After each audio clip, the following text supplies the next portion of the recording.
Cindy coming or she's already passed the call I got her. Oh. Okay, Thursday night, we'll call the regular board meeting on Wednesday, August 7th. To order, please join me in the pledge of allegiance. Pledge allegiance to the flag of the United States of America and to the republic for which it stands, one nation, under God, indivisible, with liberty and justice for all. Please call roll. Director Underhill. Here. Director Ratterman. Here. Director Thomas. Here. President Davidson. Here. And Director Cicada will be logging in a All right. Item number 2 on the agenda is public comment. This time, members of the public may address the board in any non-agenda items. The public is encouraged to work through staff to place items on the agenda for board consideration. No action can be taken on matters not listed on the agenda. Comments are limited to 3 minutes per person. Is there any public comment today? Yeah. Go ahead and come forward.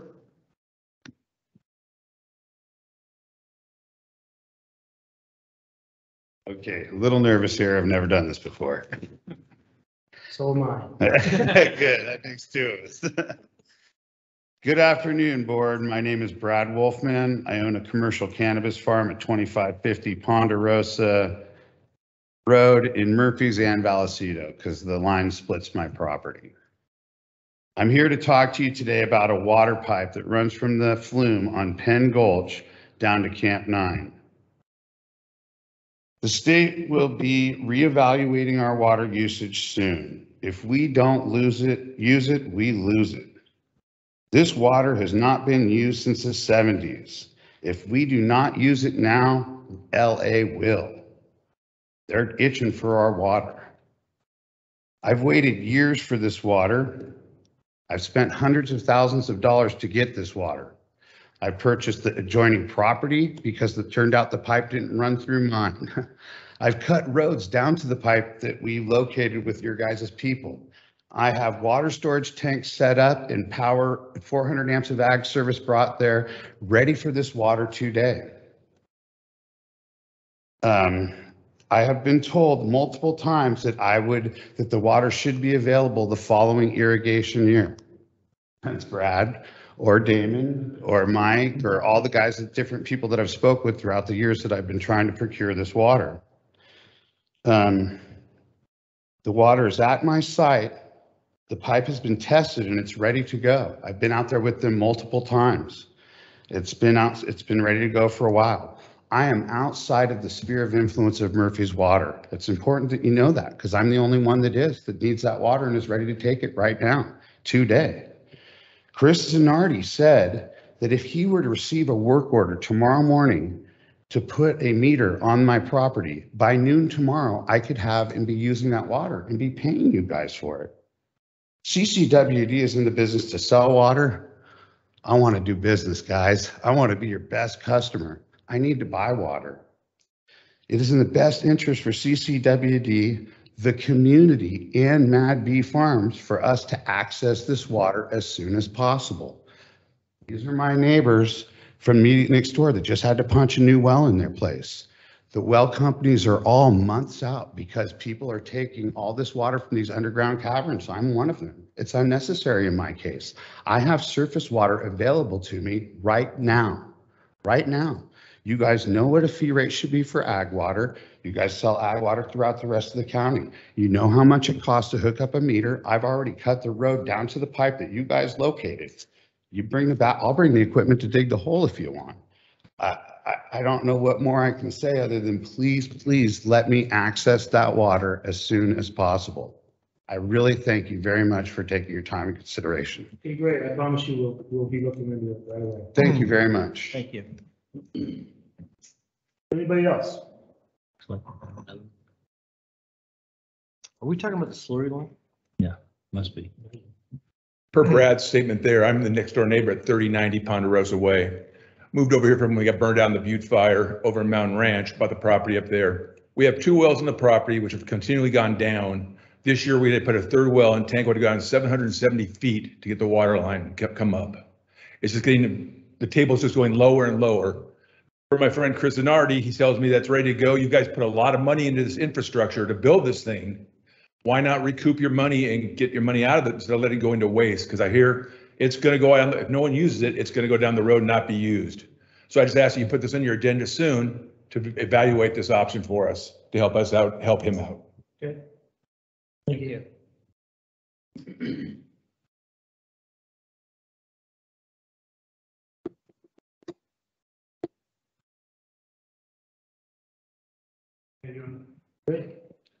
My name's Pete Fleming, Dave's brother. I live at 2994 Ponderosa. And basically just saying the same thing is our water's going down. We know he can get water from us that would help us out a tremendous amount if we could get him to get that water so the wells don't keep going down in our area. Being that we're so far on top of that mountain, we got to just go way down to get that water right now. And it's just, you know, I would just think that it'd be helpful for everybody. Yeah.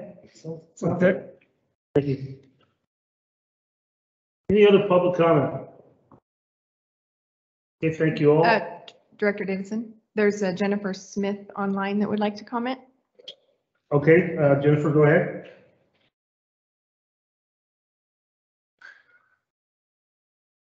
Jennifer, I believe your line is muted. I got it now. Thank you. Can you hear me? Yes. Yep. Good afternoon, board. This is Jennifer Smith. You've heard from both my business partner and our neighbors, and I just want to quantify what we are speaking about here.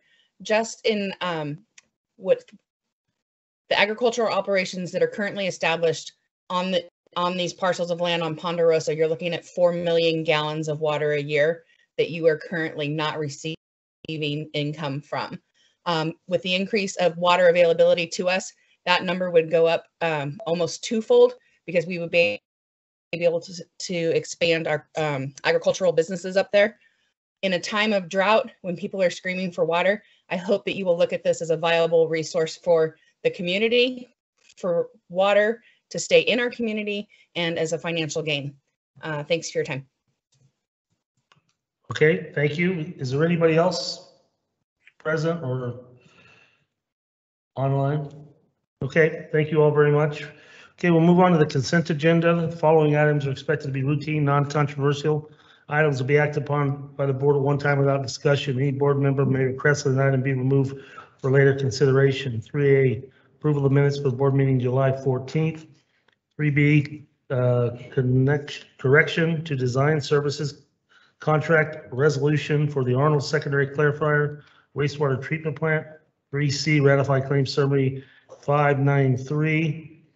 3D, report on the write-off of uncollectible account receivable for the period December 1st, 2020 through June 2021. 3E, adoption of fiscal year 2021-2022 district pay schedule for CalPERS compliance. And 3F, report on monthly investment transactions for June 2021. Motion? I'd like to pull 3B. Is that 3B? B like boy. I'd like to pull 3D, please. Okay, would anyone like to make progress on the agenda? I'll make a motion for A, C, E, and F. Yes, okay, we have a motion for A, C, E, and F. Is there a second? Second. Okay, we have a motion and a second. Hurry All those in favor say aye. Aye. Aye. Opposed? Motion carries 4-0-1. 3B, just a quick question on 3B. Just wondering what the mistake was. What did we approve back in, I mean, it wasn't 378, 951, but what was it? It was, what was approved in the resolution was 346, 928. That's So, it. yeah. That's the only question I had. And it was a mistake, or? Yeah, it was just a mathematic- yeah, it was just a typo. Okay, any other questions on that? Want to make a motion, Scott? I'll make a motion to approve 3B. For a second? Second. We have a motion and a second. All those in favor say aye. Aye. Aye. Okay, what's the next one? D. 3D. 3D? On the uncollectible accounts there, and I don't have any problem with the concept of doing this, but it just in reviewing those parcels that were listed. And I apologize that I'm having, must have reconfigured my agenda here or something. But I just noticed that there are many of them that are different parcel numbers, but they're exact same dollar amount. They just repeated throughout this report. And I just would like an explanation about how that could be, that there would be up to 4 or 5 different parcel numbers that would have the same amount of money that's indebted or due to the district. So it's based on the water and sewer bills. So if, you know, Sounds like multiple, that's a minimum usage. yeah. So if they were base rate only and they didn't pay, if they were sewer only and they didn't pay, those would be same dollar amounts because they wouldn't necessarily have consumption billed on them. Okay. Sounds reasonable. Thank you. Yeah. Well, now that we got this out, is this going to the tax rolls No, so. or the teeter program? What and how? Not these ones. So these are 3D is specifically for uncollectible accounts receivable. So there's 2 avenues that the district goes through in terms of dealing with delinquencies. One is the tax roll, but we can only put delinquencies on the tax roll for the property owner that incurred the costs.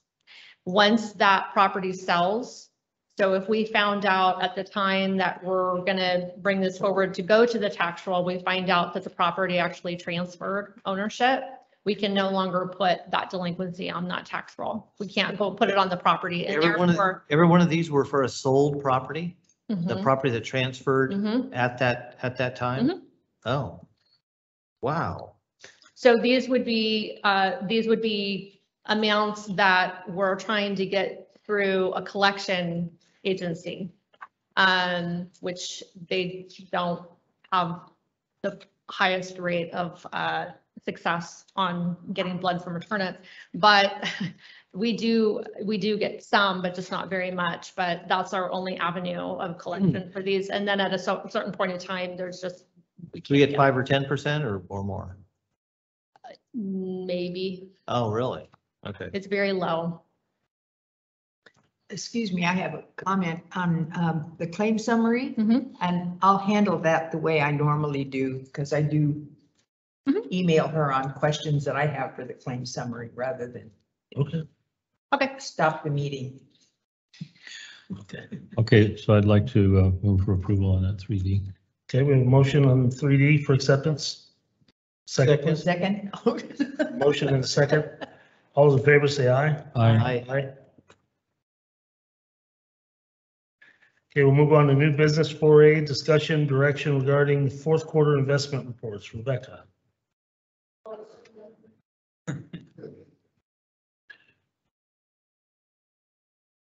So this is just, basically we wanted to bring this forward to you. Let me get there. This goes through the June 30th investment. If you recall, we did our initial investment with Chandler Asset Management. So that portion of our portfolio, which had been completely in length, other than, we had a little bit in money market, was earning very little in LAIF. So we were trying to get as much interest earnings out of LAIF as possible. And then when it hit kind of a ground, kind of skipping off the ground there, we moved funds from LAIF to Chandler Asset Management. So they have actively been managing that portion of the portfolio. And while in that one quarter that they've had it, it looks like we didn't earn that much. We still earned more than we would have had it stayed in LAIF. And that's really what we were trying to do, is maximize that. Chandler's been very good at working with us and determining when there's an opening where it's going to make sense to actually invest those assets. And the whole basis of this is to try to elongate our duration in our portfolio while keeping us liquid for all of our cash flow needs. The report itself has a lot of really interesting information. Some people like to read them and some people don't, but if you do, there is a lot of information in here that talks about the economy with regards to the nation's economy, things to kind of keep in mind, and then how that has impacted us directly. So everything you would need to know about, employment ratings and inflation, consumer index, all the economic indicators are all in here. A lot of things we kind of knew, and we're seeing here, obviously, a lot of new starts for housing. We've seen a lot of kind of growth here locally, but it's interesting to see also from a nationwide perspective how that may translate to some changes here with our investments. They also go over bond yields and also what's happening at the Federal Reserve, which then directly impacts our yields. So all in all, really happy with Chandler. I think it was a great decision moving forward with them. We have just gone with our next allocation to Chandler. We're going to continue to work with them and watch it. At this point, with that additional allocation of LAIF to being actively managed with Chandler, we will be still a little more than 50% in LAIF, but the other half of our portfolio will be actively managed with Chandler, and we'll watch our cash flow. We tried to be very conservative, so we probably still have more in LAIF than we actually need to for purposes of operational cash flow. But if that changes, we'll bring it back to the board and have that discussion. Yeah, because that was my question, Chandler is doing so well for us, but we're still keeping 59.8% in LAIF. And so what we're doing is gauging Chandler at this point.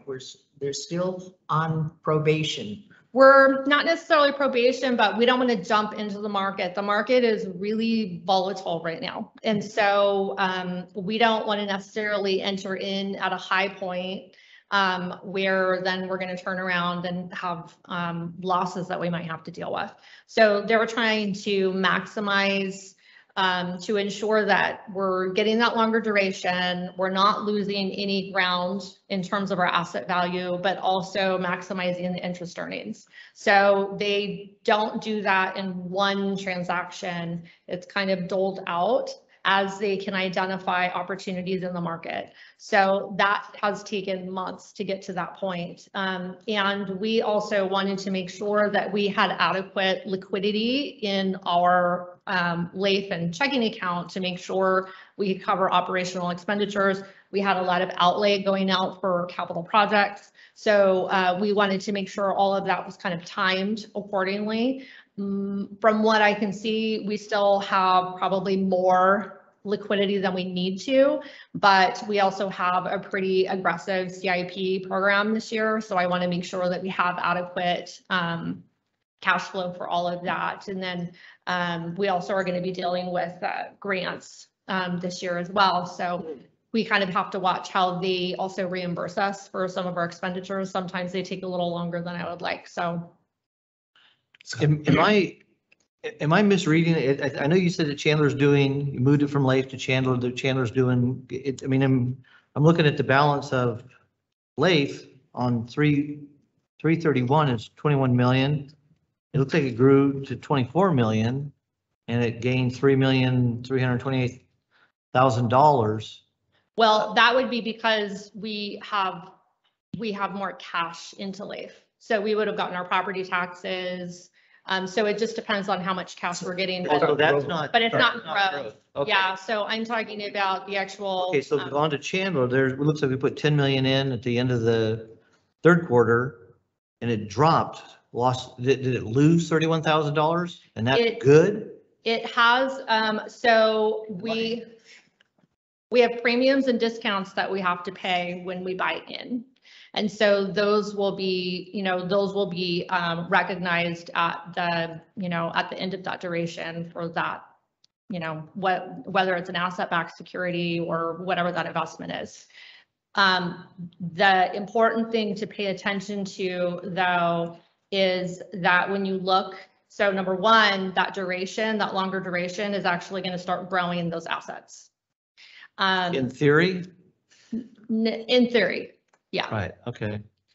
In normal world, yes. In LAIF, there is no asset growth, none. You put Okay. $1 in, it'll be $1 from here to eternity. So It's never going to be more than $1. So that change in LAIF was due to deposits? That's due to deposits. No So growth at all? Or In LAIF? Yeah. there's never growth in LAIF. Okay. All there is investment earnings. So you get interest earnings. That's it. So the interest earnings we were getting in LAIF is less than the interest earnings we're getting by actively managing with Chandler. There's growth, but it's interest. There's earnings. growth. It's interest earnings. There's interest earnings in Chandler as well. That's going to happen over time. Those assets will actually grow. So if you invested $1, at the end of that 3 years, based on as long as they can match that benchmark, then that dollar should be worth $1.04, whatever it is, right? In LAIF, that dollar will be $1 today, and it'll be $1 3 years from now. The difference between the two, besides that, is the interest earnings. The actual money that we get that we then turn around and either reinvest or we actually pull it into our checking account and spend it as part of our revenue.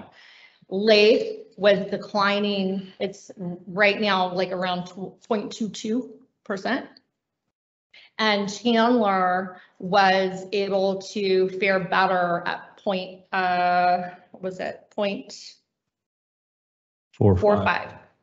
So those are the two things you have to look at is one, there's going to be asset growth where 18 months from now, 2 years from now, 3 years from now, when that asset comes to maturity, it will sell and we can address that premium discount at that point. And then also if there's any growth beyond that, that's in market for terms of selling it, we will get that value that we can then reinvest.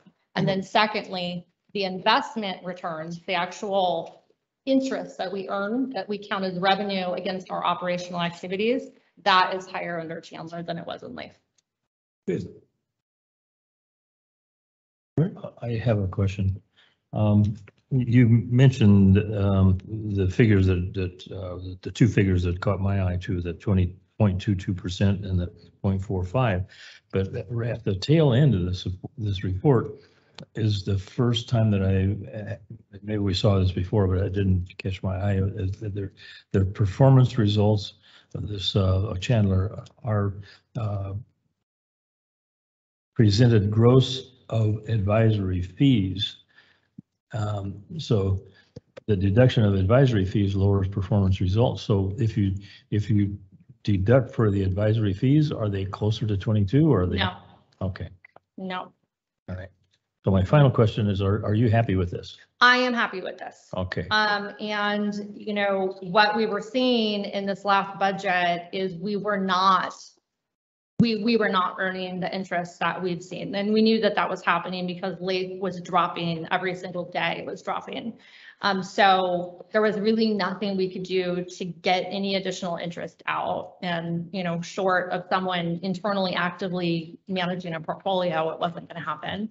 So I'm very happy with Chandler. I'm very happy with the fact that they have been really strategic in making those investments. When we gave that initial 10 million, it took months for that full 10 million to get invested because they didn't want to invest in anything that was kind of going on an uptrend.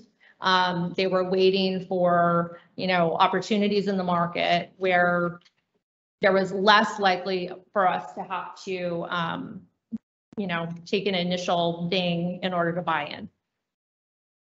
Good. And just a quick question. Now, LAIF in the past, the state has borrowed our money from LAIF, right? So the state securitized. They took it, future, they took it for a while. they took it from everybody. Yeah. Um, But now I'm just, my question is, so they can't, so number one, there was legislation passed that they can't do that again. okay, But regardless, we're trying to do those two things. We're trying to grow our assets and we're trying to make sure that our interest income is as high as we can possibly get it beyond LAIF without risking our asset value and without risking our liquidity. So that's really, you know, what the urge was to go forward. I have a question. go ahead. So you say that it took months to get our money invested in buying shares in whatever companies. So that at what point are you going to say, this is, can we see some results in the first quarter of? Well, you can see results right now because we are earning more than we would have earned in LAIF. We are absolutely earning more interest income than had we stayed in LAIF. So that is without a doubt happening right now. What we're going to continue to keep an eye on is that asset growth, because while we bought in, there's still this, you know, if you turn on the news, the market is up one day, it's down the other. So as what we're going to watch now is obviously, you know, we're happy with the interest income and that is going in the right direction. It's more than had we stayed in LAIF. The second thing we're really watching is that asset growth. So we obviously want to get back to, you know, the full 10 million value and then some. And so the benchmark is trending, the activity of the portfolio is meeting or exceeding the benchmark. So that's also going in the right order. All right, are there any other questions? Is this action item? Are we accept this or what are we? Just your discussion direction. Yeah, it's just direct discussion. Is there any direction? Michael, do you have anything to add to this? No, I mean, the only thing I was thinking of adding is just that it actually, to me, it gives me some additional comfort to see how cautious Chandler and Rebecca are in terms of making this transition. I think Chandler is appropriately in their direction and their mandate from us as a public agency is, yeah, we want to maximize the return to the extent possible, but we are not, you know, we are very risk averse. We do not, you know, make risky investments trying to go after high returns on a, you know, we're not playing the market with our reserves. So I think that the measured sort of cautious incremental approach that we're taking is appropriate, and it would be concerning to me if we weren't taking that approach. So I think this was a good move, but I also think taking a deliberate approach is appropriate. Okay, is there anything else from the board? Anything else, Rebecca? No. Okay, is there anything from the public? Is there any public left? Okay. Sorry. Okay, we'll move on to 4B then, discussion action regarding annual resolution to submit delinquencies to county tax rules. Rebecca. Okay, so this is the other side of the coin. So when delinquencies are on properties that have not transferred ownership, then this is how the district can ensure recovery of those delinquencies. We do this every year, and we would submit these to the auditor controller. The auditor controller would then place them on the tax roll. Tax collector will bill them.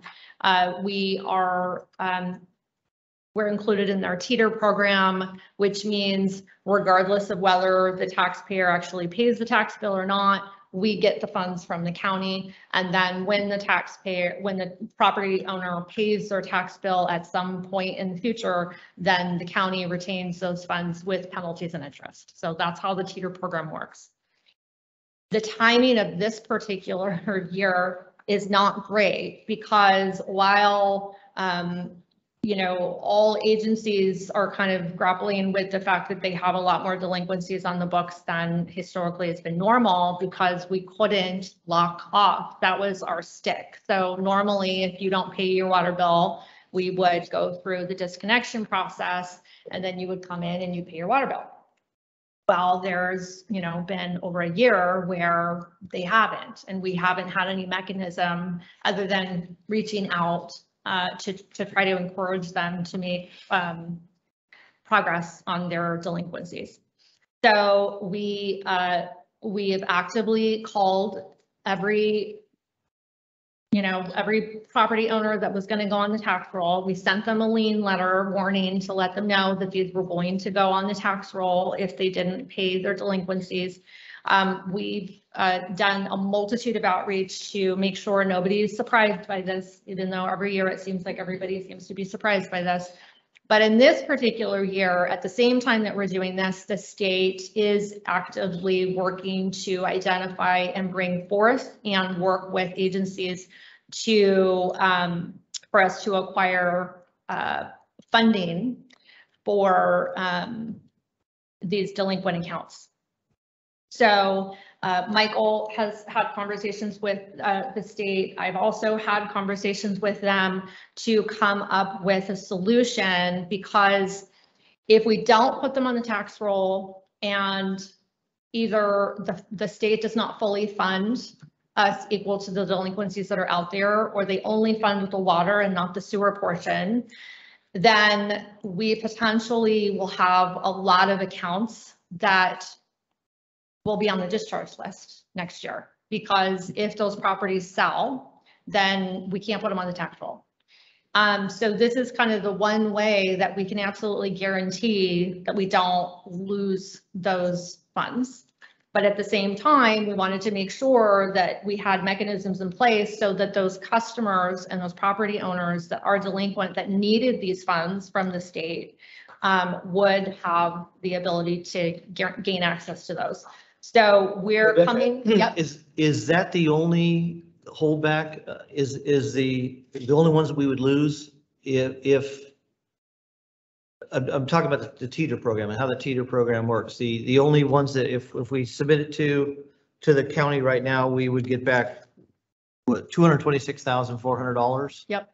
And if we waited till next year to submit this same list of, which is $226,400 right now. Well, how it's written, I don't know that The only ones that we would lose is the ones that sold, or can't, or is there a time element to that TETR program? How it's written is, I think it's specific to the delinquencies for that year. And so I don't know that we could double up when they're delinquent for 2 years. I mean, whether they're the same. But he's right. I mean, we just went through a list of all the properties that were sold. Right. Right. So So they the, didn't get that back. So I mean, it's going to be similar to that. Or It would probably be double. Yeah. So the state is actively working with us. We haven't got a definitive answer one way did they or give you another sort of a, yet. did they get the fact that it's a conflict now? Yeah, so just to give a little bit more detail on that. So AB 148 was the budget trailer bill from the Assembly that included the arrearage funding, the direction to the Water Board to establish this arrearage funding program. And there's not a lot of detail in the legislation, so it's up to the Water Board to figure out how to implement it and spend $1 billion to fund arrearages across the state, almost $1 billion. So the Water Board's been scrambling to try to figure this out on very short timeframes. They're supposed to start cutting checks no later than November 1st and pay off the water arrearages by the end of January, and then start assessing wastewater arrearages if there's money left over. So the implementation, there was some uncertainty as far as implementation went. There's also uncertainty as far as, well, how much is there statewide in arrearages, and is the $965 million enough to cover that. And if not, then we don't get the full amount. We don't get reimbursed for the full amount of arrearage as it becomes proportional at that point. So there were several different questions. And that's why Rebecca said the timing is challenging, because we don't have any flexibility anymore on the tax roll. But This is a now or never as far as this year goes. We actually usually do it at the end of July, and we delayed because of this question.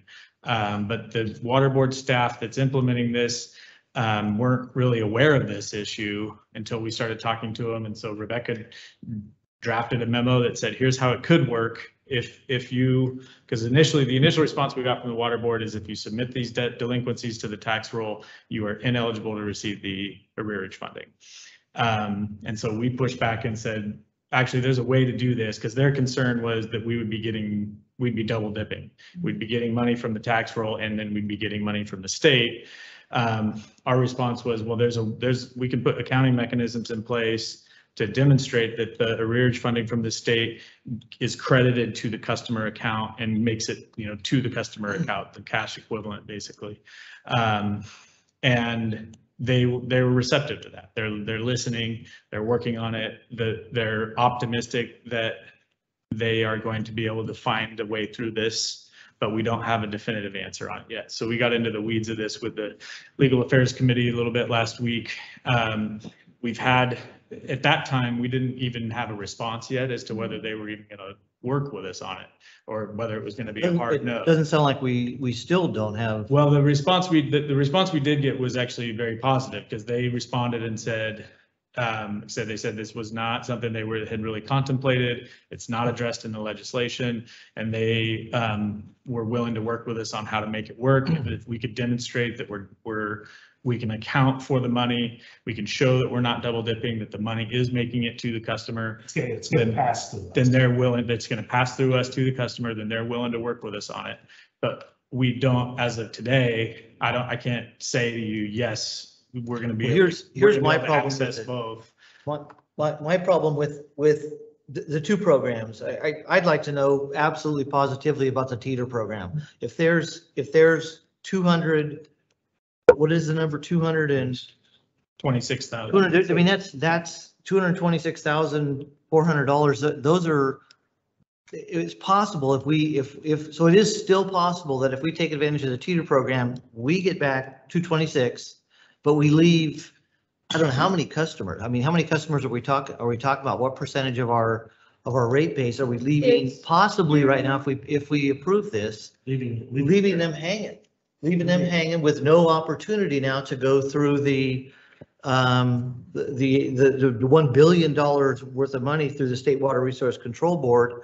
I mean, if that's what I was asking, if we could delay. It's 282 customers.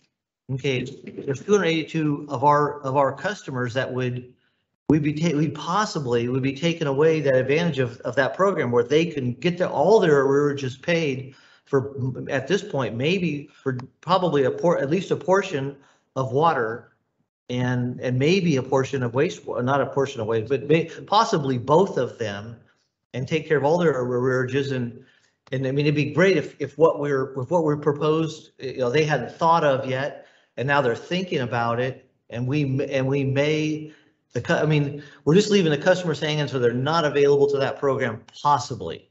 And if we could dig into the teeter program and see, you're right, there's $31,000 that transferred, or properties transferred, and we lost the ability of sending them to the teeter program. And if they're double, it may be 60,000 next year. So, well, I'd say double in the number. So the which thing might double the price in theory. Not necessarily. No. So I would say that half of who we send to the teeter program every single year, because every single year we have frequent flyers. It's the same customers every single year that go to teeter. They just pay it on their property tax. They pay it on their property. And they know tax. that. Yep. But then don't they also pay all these penalties and lockoff fees and everything else? They no, because so we can only lock off water. 50% of those that actually make it to the list for the tax roll are sewer only. Okay. And sewer only, we can't lock them off. There's no penalties. So there's There's late fees, Late but we fees, right. can't ever lock them off. Okay. And so they just go to the tax roll and then they pay it as part of their tax bill. They do it every single year. So what I would say is, what is a little concerning to me is, so number one, we have no idea if the almost $1 billion is actually adequate to cover all of the arrearages for everybody, right? Whole state. Well, we could do a simple mathematical calculation to see and Well, I'm just And- saying, and- figure out how close that is. And if their biggest priority is on water, the wastewater, if there's not sufficient funds for wastewater are the ones that we likely would lose out on. Because, so think of if this total is 226, half of that's probably wastewater. So that would be my concern. And if any of those properties sell, that it's not only the normal discharge that you would have a pretty significant portion of the wastewater. well, if the real estate market stays like it is this year, and I mean, it is possible to stay exactly the same. The numbers might be could be 60,000, might be a little more, might be a little less. But what we'd be taking away is the ability for these customers to go to the county if that program is established. Well, they But wouldn't. They wouldn't go to the county. That would We, go through the way this program will work, and this is as far as we can tell right now, this is a one-off because of the pandemic. There's legislation, SB 222 is still moving through the legislation that would create a longer-term low-income rate assistance program for water. This is for this year. It's specific to March 4th, 2020 to June 15th, 2021. But we And don't. Any arrearages that accrued during that time period are potentially eligible for reimbursement from the state. It's not income-based. It's not, you don't have to show a tie to COVID. It's just an arrearage that occurred during that period of time is potentially reimbursable. Okay, I'm a little bit confused. On page 2, paragraph 2, you're working with county staff on this program. We're separate. So we're also working. So we're working. Right. You're working There's with multiple programs. There's a lot of different things going on. But AB, I'm talking about. AB 148 does not go through the county. The federal funding for arrearages could potentially go through HHS. That's a separate program. Okay, and it's already signed into law? That The one as money well? has been That's the one available. That's the one we talked about in committee last week, correct? No, we primarily talked about this AB 148 that's going through the water board. We also talked about, there's a separate pot of money, federal money, that is not directly available to special districts and has to go through the county. That's a separate program. But AB 148 is the one where it really puts us in the position of deciding now whether we put all of this on the tax roll. We do have the option, I think, to put just the wastewater on the tax roll if that's where the biggest risk is. I know he wants to get in, but I'm still a proponent of doing both. So, and that's kind of That's what the perfect, yeah. recommendation here is that the safest bet, and I can tell you, I've reached out to other water districts that are facing the same question. And so a small sample size, but the other agencies I've talked to are sending the delinquencies to the tax roll because that's your most conservative, it's your best bet as far as recovery goes. But I think at the same time, we can also. But if you're continue only to work looking with out the for water yourself board. and not looking out for the customers, it is the best thing for the district by far, for sure. $226,000. That's it guarantees us getting it back. And I don't know if you call that conservative. Well, I think the argument would if be all you're where- looking at is our bank account, yes, it's very, very conservative, and it is something. I think the argument is that is good for our customers, is if we're made sure that we're made whole, because our accounting, our finances are based on collecting those rates. And we have a responsibility to the people that are not delinquent. That's right. So, and Yeah. it is, Yeah. As But if Rebecca the law is mentioned. passed, the law is passed that benefits. our potential Nobody's arguing that. customers. Yeah, Right. right. So, So, no. Russ has. And I'm talking, I just want to time. Let Russ go here for a minute. He's been waiting patiently. How many people on this list got their stimulus checks and bought a boat and didn't pay their I was actually Water just bill. going to address this. Seven. Because Seven? there, Okay. there were as Rebecca mentioned earlier, customer service staff have put a tremendous effort into reaching out to customers with past due balances in anticipation of, we know on September 30th, the moratorium on lockoffs will be lifted, and we will revert back to the lockoff process that we had before. And so we're trying to give customers as much of a heads up as possible, months in advance of that deadline, and also in advance of the decision to send the debt to the tax roll. And there was actually a very positive, I don't know if positive is the right word, but it was a very productive exercise. There actually were ratepayers who said, oh, okay, I'll pay right now. And so those are the ones that could afford to pay that weren't for whatever reason. That's what concerns me is about the remaining ratepayers. The remaining arrearages are probably going to fall into, for the most part, two broad categories. One are the frequent flyers who just probably find it more convenient to pay their wastewater bill through their tax roll rather than sending us a check every 2 months. But the rest are probably people who really need assistance, who really can't afford the bill. So that's the effort. That's why I think it's worth the additional effort to see if there's any way to make sure they have access to any assistance that's available, whether it's state or federal or county or however we can provide access to that assistance. But at the same time, and that's why I say the conservative approach to make sure we're made whole at the end of the day is to send it to the tax roll now. Thus has been trying to make some comments. Okay, one other thing, this, either the state or the federal, I don't know, call it a bailout or some pile of money that they're going to throw at this. The advantage of the teeter arrangement, I think, is that the property gets liened, and if they don't pay it, they can, the county gets made whole when the property sells, or if it sells. But I'm curious about what happens if the bill gets paid by the state or the feds. There's no lien on the property, so you get to pay the bill, and your taxes pay for their water bill. I don't like that. No, if we get the money from the county through the teeter program, we become whole again, and then any money that they get back is credited to their account. But how about under the federal solution or the state solution? Will there be a lien on the property that the No, so the money will come directly under the AB 148 process. The money will come directly to CCWD, and we will credit the account and wipe the account clean. Okay, but right now, so that would be in the best interest, or you talk about you didn't want to leave anybody hanging, but that somebody with a $3,000 bill could get it wiped out by the federal government, and I don't. That's not fair. they may not be eligible for that program, for the reimbursement program, if the water district has already been made whole by the teeter program.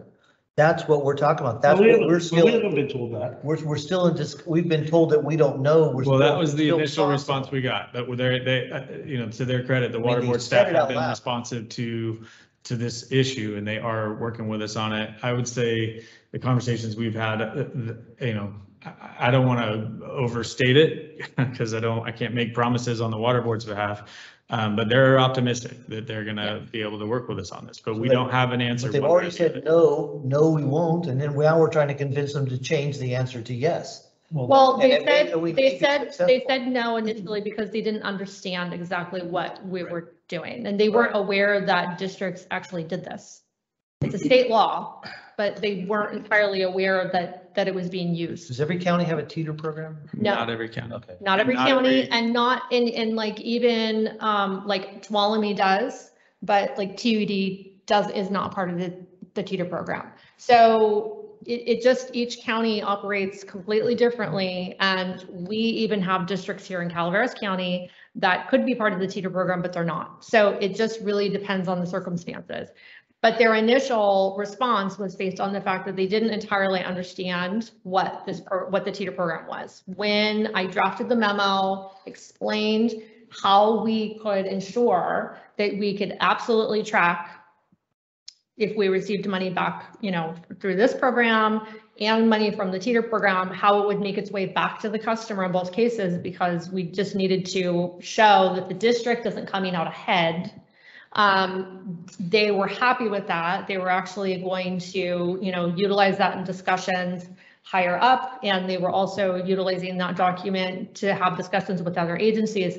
So at that point, they were pretty optimistic. Their biggest concern was just if they come back a year from now and they want to know, give us how you allocated this. They want us to be able to, at the drop of a hat, be able to prove that we didn't double dip and we didn't come out ahead. Right. And so we're, we identified we were doing that. So if I can summarize what I think you're saying and what I believe the board wants to have happen is, yes, go through with the TITA program. Yes, go through with this 148 or 148.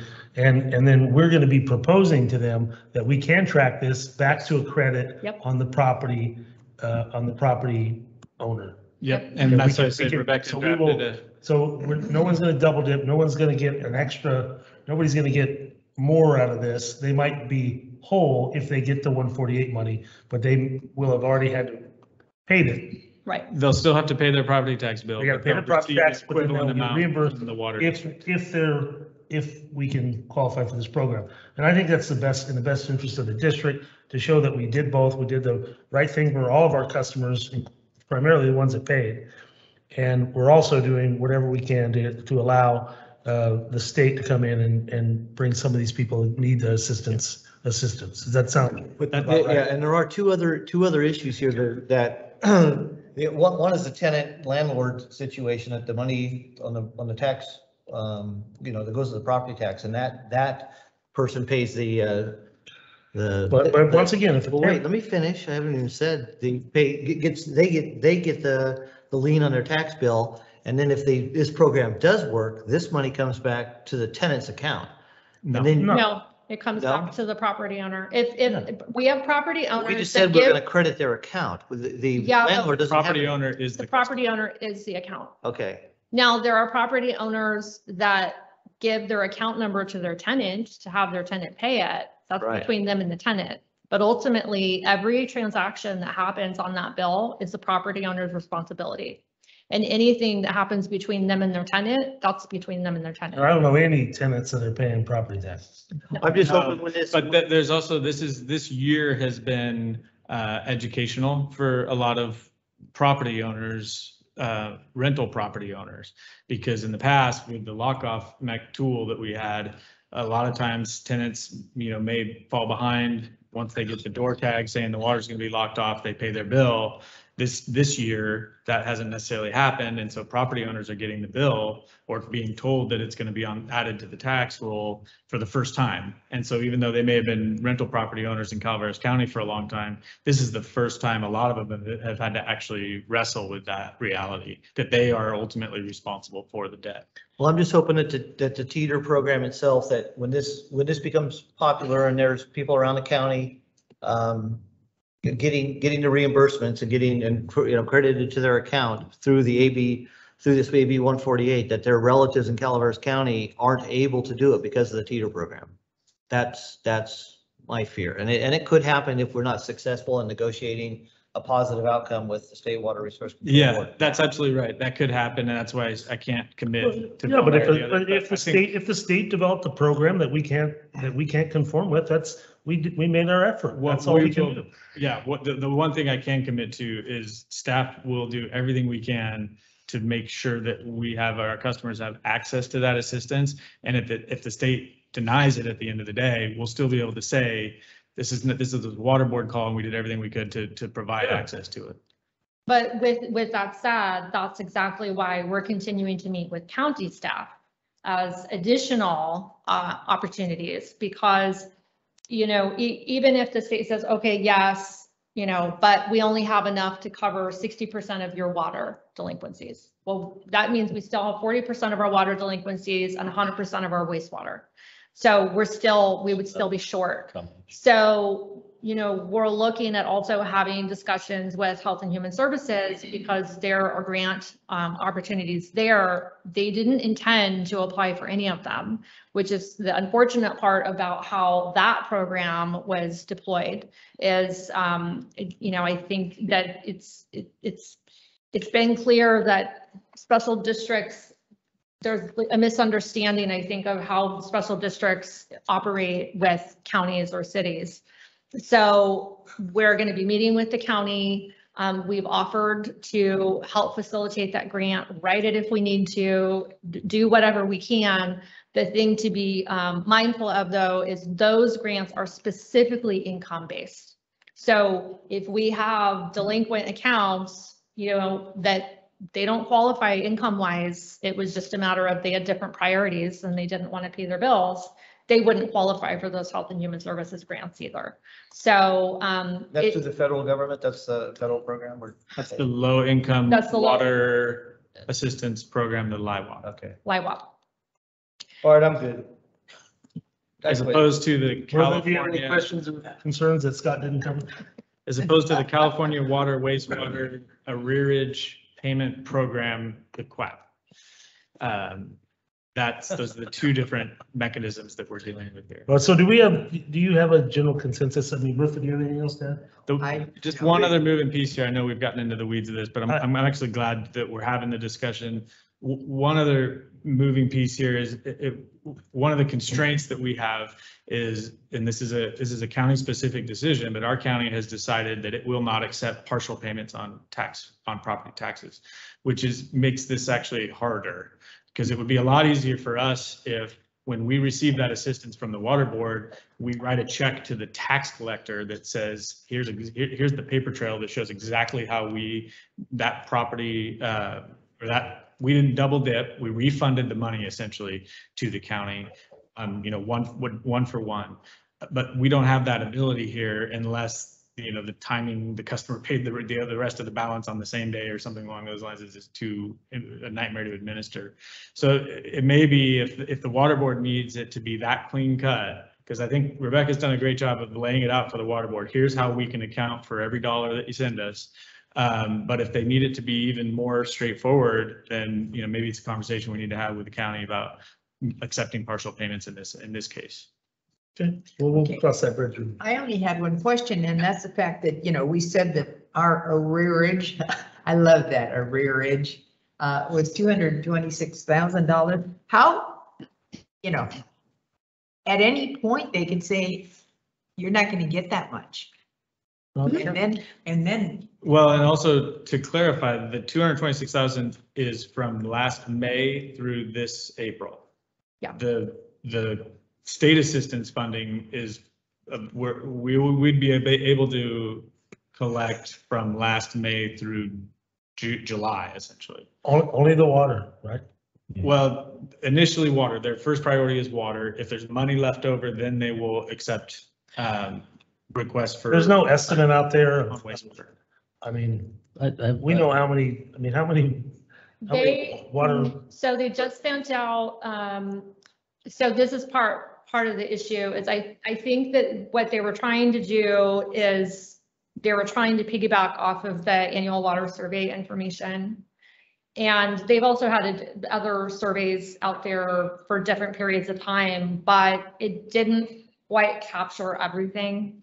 And so they just sent out a new survey today that is going to try to grab all this information. So they're asking in that survey, give me all of your delinquencies for, this period of time. So that is due September 10th or September 11th, something like that. So we'll be submitting that one as well.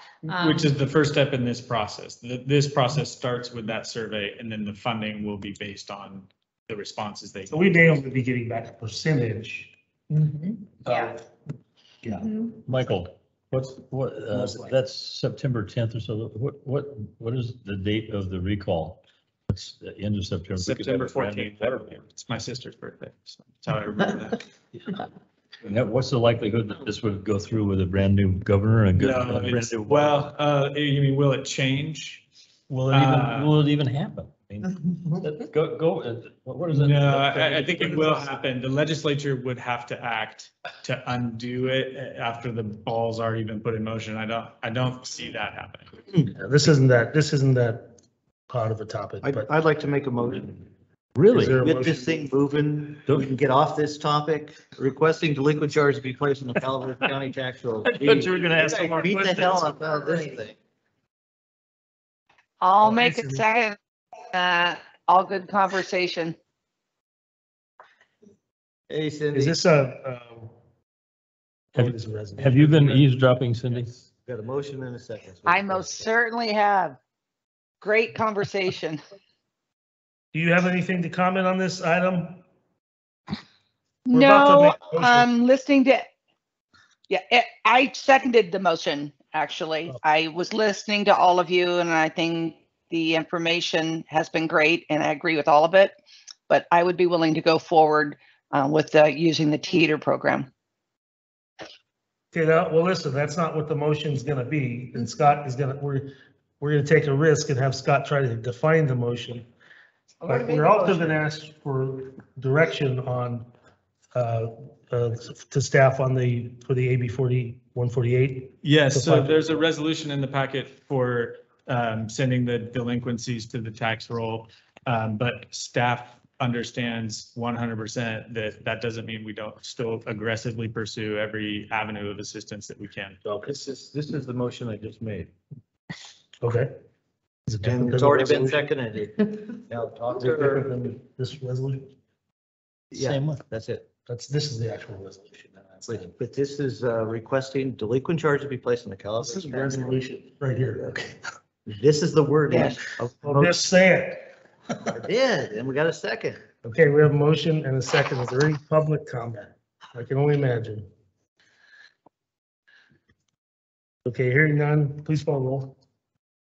Director Underhill, Yes. Director Ratterman, Yes. Director Thomas. Yes. Director Cicada, Yes. President Davidson. Yes, Thank you. thank you. Can we take a break for dinner? You want to take a quick break? I don't know how much. No, time we have. I'm just kidding. Bertha wanted to take a break. Did you want to take a break?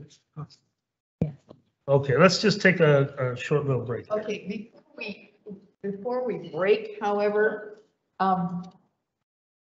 Michael, you have a birthday coming. I do.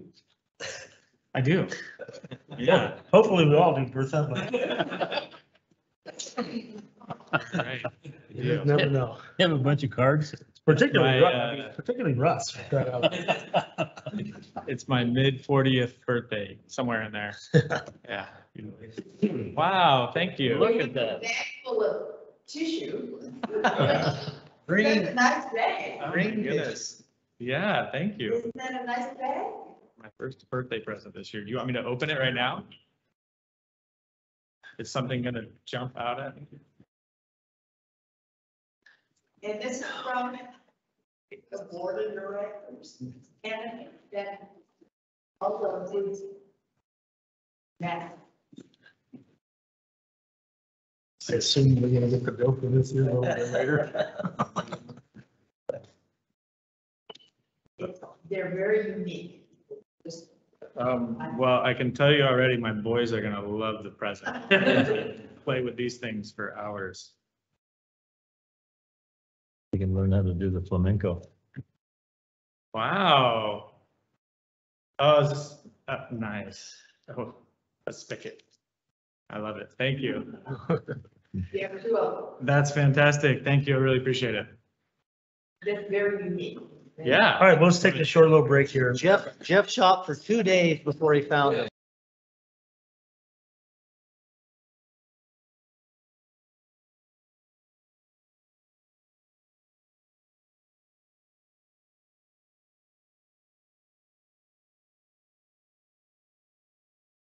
For the gift, really appreciate it.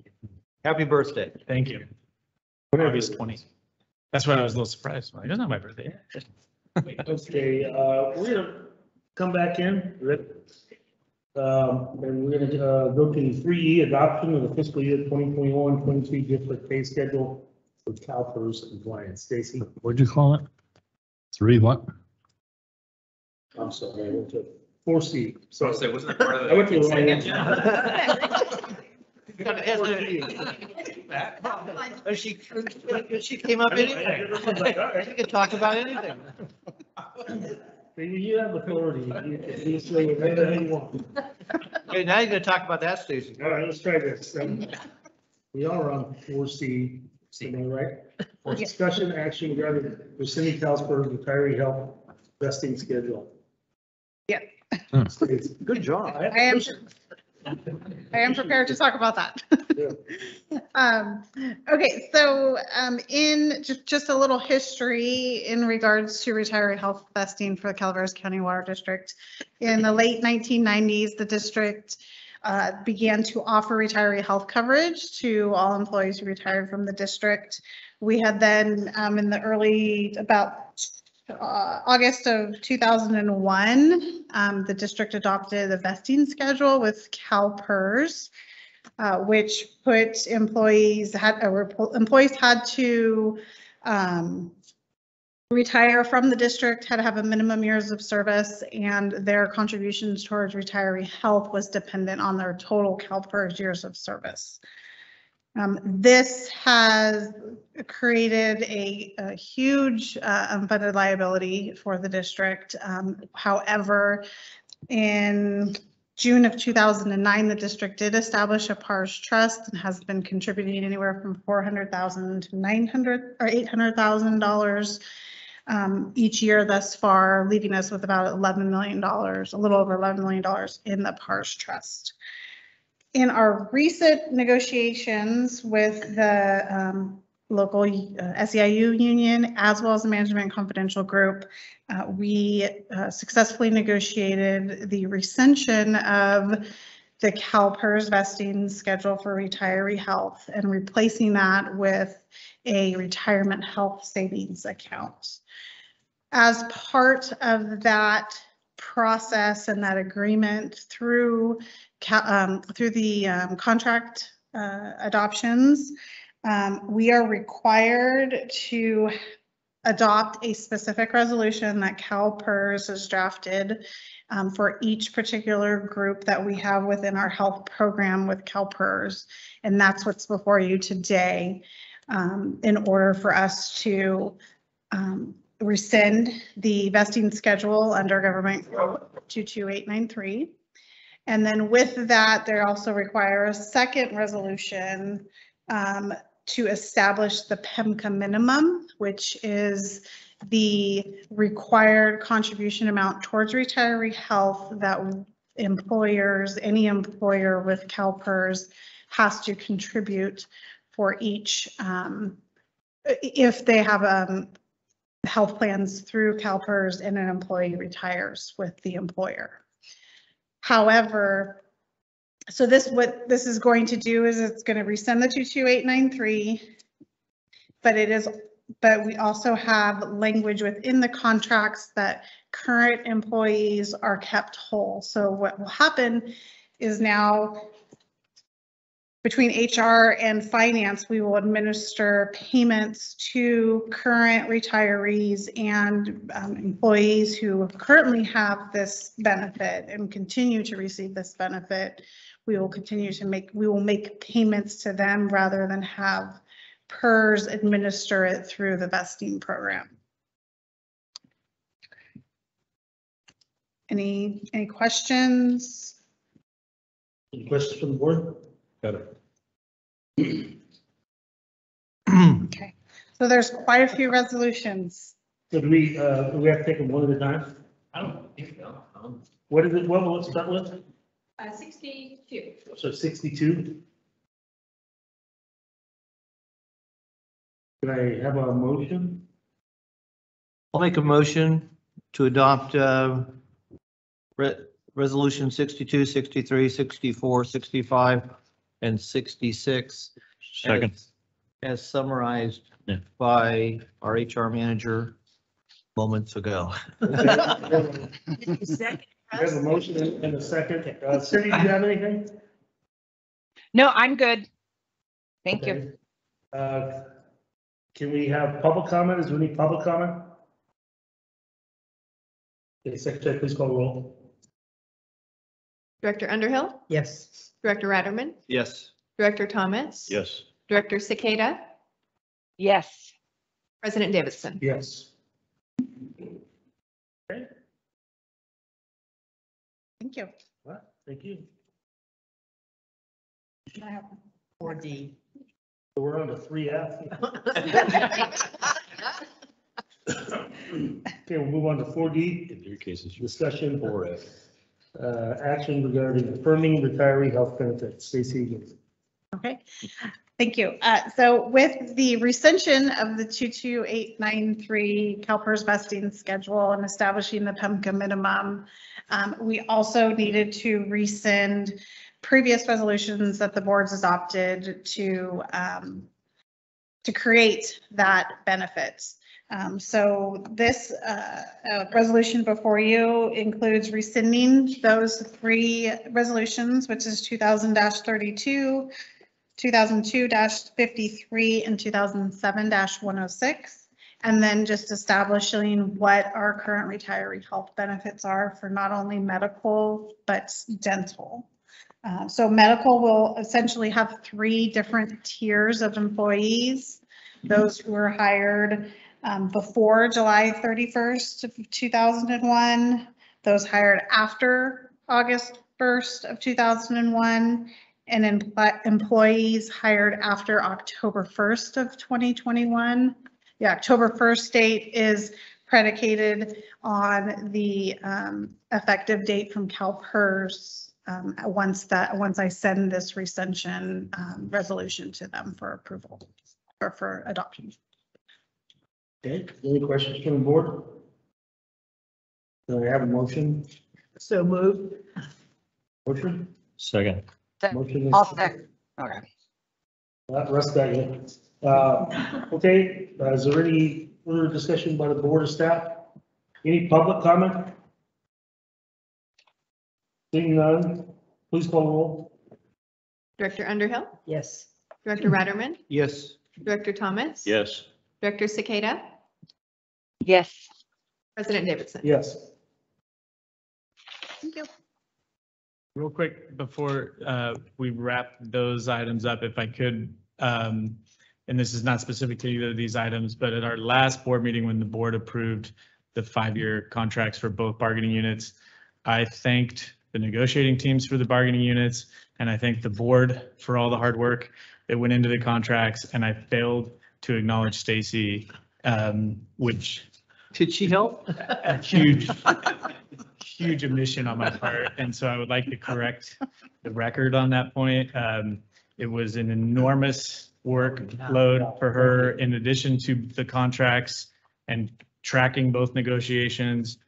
She also oversaw a complete overhaul of our entire personnel handbook at the same time, in addition to a lot of, her normal full-time day job. So it was just an enormous work effort, and just can't say how much I appreciate it. Thank you. Thank you. You can give her those glasses. I got 2, so I'll share. You can have one of the glasses. Yes. And I'll buy you a beer to put in it. Okay, we'll move on to old business. 5A, discussion possible action regarding drought conditions update for year 2020. Brad? Yeah, thank you, and good afternoon, directors. While Becca's pulling up the PowerPoint presentation, we'll give you a sense of what we'll be talking about here. First part is just giving us a level set on the current drought conditions versus the prior drought conditions that we had in 2012 through 2017, giving an overlook of where we're at currently with regards to the U.S. Drought Monitor and other information. Looking at some of our water supply and demand breakdown through 2021 and compared to previous years. And then looking forward to what we may be able to do about some of the supply demand considerations, where we're at in the drought, and what we should be considering going forward. This is part of old business as a follow-up to when the board declared stage 1 drought conditions. And of course, given the fact that we are unfortunately not done with this year's drought. Perfect. I don't know, do we have a clicker or should I just let you know?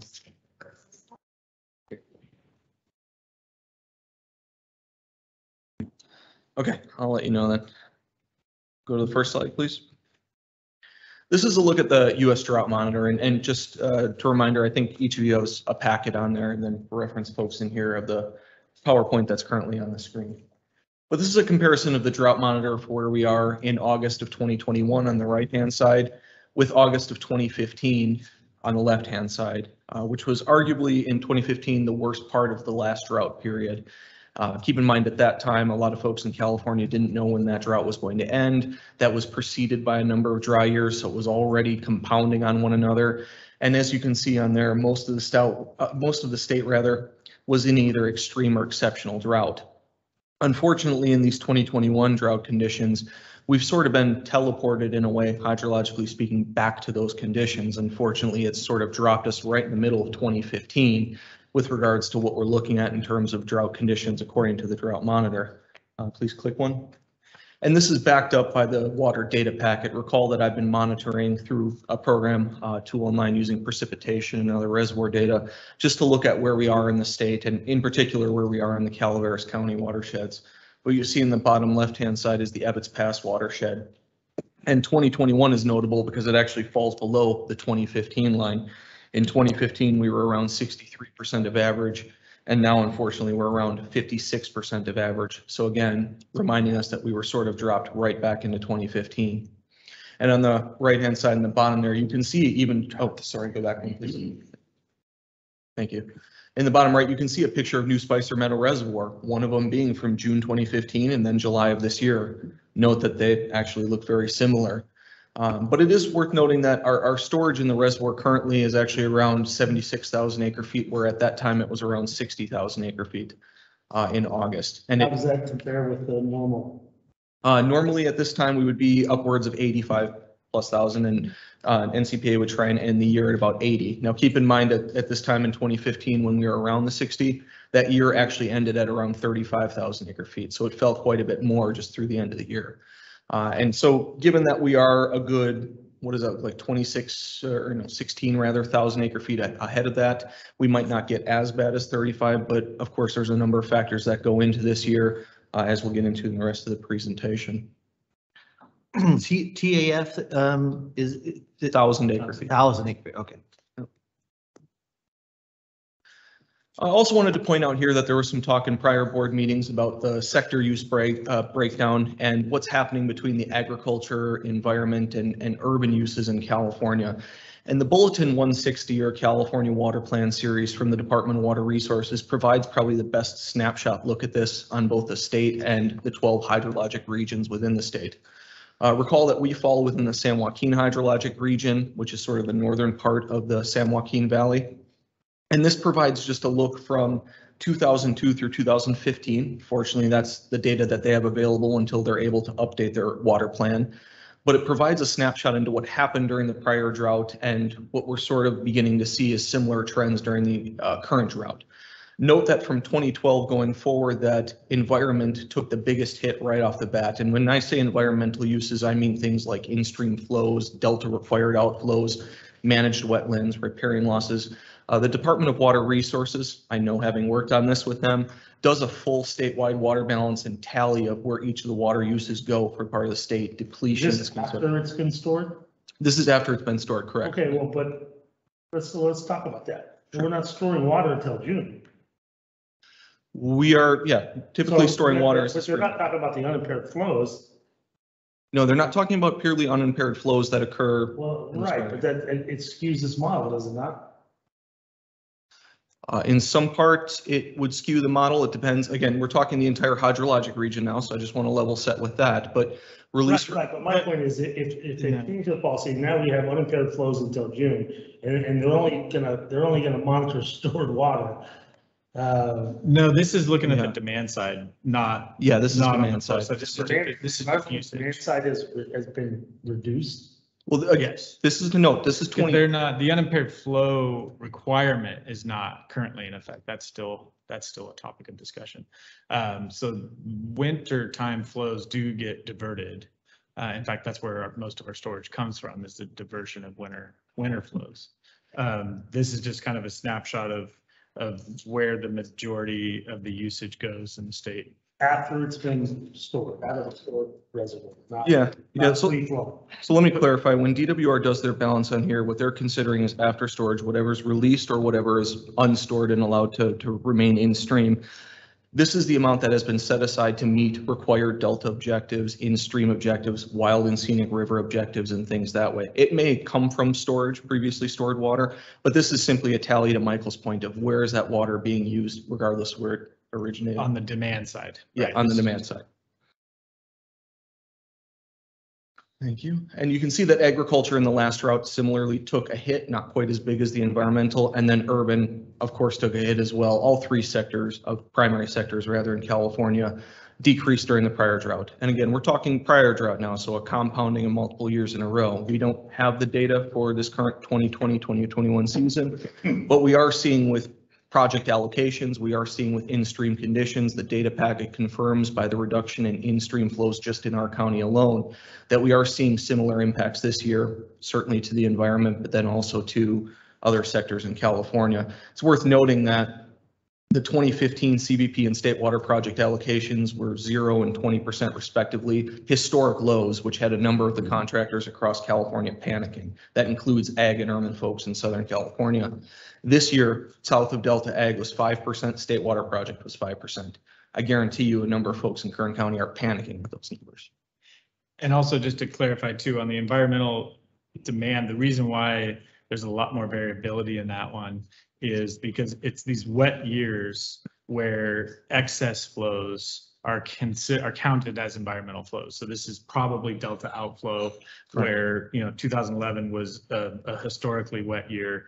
06 or 05, 06, 07 was a wet period. So those are probably, that probably accounts for most of the variability. What we're seeing in those dry years, 07 and then the previous drought is basically kind of the baseline. Like these are minimum flows, fish releases, required environmental flows and nothing more, because there's no excessive flow that's just being discharged.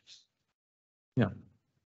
And on average, just again to level set here, looking at 2002 through 2015, agriculture was around 68-70% of these uses, environment around 26%, and urban, of course, less than 10. So out of those three, the urban, including Los Angeles, San Francisco, all of these made less than 10% of the entire use of water in California, which is remarkable. So bringing it back home and looking at our current water supply conditions, looking at each of our different 6 service areas and where they get water from. We'll start with Copper Cove and Ebbets Pass in here. It's important to note right off the bat that what we're seeing in the North Fork Stanislaus River currently is around 160 CFS on average, or 20% of average flow conditions. This is confirmed by the data packet numbers originating from the California Data Exchange Center managed by the Department of Water Resources. Looking directly at the NCEPA figures of what's coming out of New Spicer Meadow, it is 95% of that North Fork Stanislaus flow. So in other words, there is very little natural flow going on in the North Fork Stanislaus right now. The vast majority of that is coming directly from New Spicer Meadow releases. And that monitoring point of 160 CFS for reference is around the Big Tree State Park. So it is upstream of McKay's and where we divert for the Quakerville and North Fork project. Okay, I have a question though, because you're addressing the Ebbets Pass service area, and then, you do Copper Cove, and that just kind of doesn't make a lot of sense to me. Yeah, sorry, I might be speaking from a water rights perspective. Recall that from a water rights, Copper Cove uses our North Fork Stanislaus water technically. Okay. Yeah. Even though it's diverted at Lake Tulloch, of course. So we're looking at 2015 being a historic low. And of course, I mentioned on the prior slide that at that time, storage in New Spicer Meadow was drastically low and ended the 2015 year at around 35,000 acre feet. Of course, at that time, none of us knew when that drought was going to end. Fortunately, it did in 2017 and began to recover. But looking at it now, we are approaching those numbers and rapidly, but we're seeing minimal supply issues. And that's a constant for the rest of these service areas as well. Looking at Jenny Lind, so far we have heard nothing from Stockton East Water District that would suggest that we have any pause or delay or impacts to our current New Hogan releases that we've scheduled for calendar year, or rather contract year 2021. We put in the surveys obviously earlier in the year on behalf of our use, the golf course down there, and then of course the downstream agricultural users. We're still on track to receive all of that water at this time. Which golf course? I believe that's La Quintana down there that receives some raw water out of New Hogan, but mostly tree. La Quintana? Yeah. Well, I didn't think that we were talking about, because that comes out of Hogan. Yeah, they have a part that comes out of Hogan. I'm sorry, I might have misspoke if I didn't say Hogan on the. No, I apologize. It comes out of the lake, it doesn't come out of the river. Right, sorry. But yeah, they pull under our contract. Looking at areas such as Sheep Ranch, Wallace, and West Point, and these are the ones that I want to highlight on here because even though we're not seeing issues currently, of course, West Point is drawing from their CPUD contract. Wallace has the groundwater wells that they're relying on that have no curtailment issues at this point. And of course, Sheep Ranch has their Freco diversion White Pine system. But looking forward, we could start to run into issues because we're largely relying on previously stored water in each of these systems. A lot of our reservoirs, New Spicer Meadow, others are really carrying us right now, given diversion issues that we'll point out in the next slide here. Let me go back to the, what authority does Stockton East have over, the water that we pull, the small amount of water that we pull out of Hogan Lake? So recall from our contracts that Stockton East is effectively the water master of New Hogan. They act on our behalf to set the operations with the Army Corps and Bureau of Reclamation with regards to releases from the reservoir.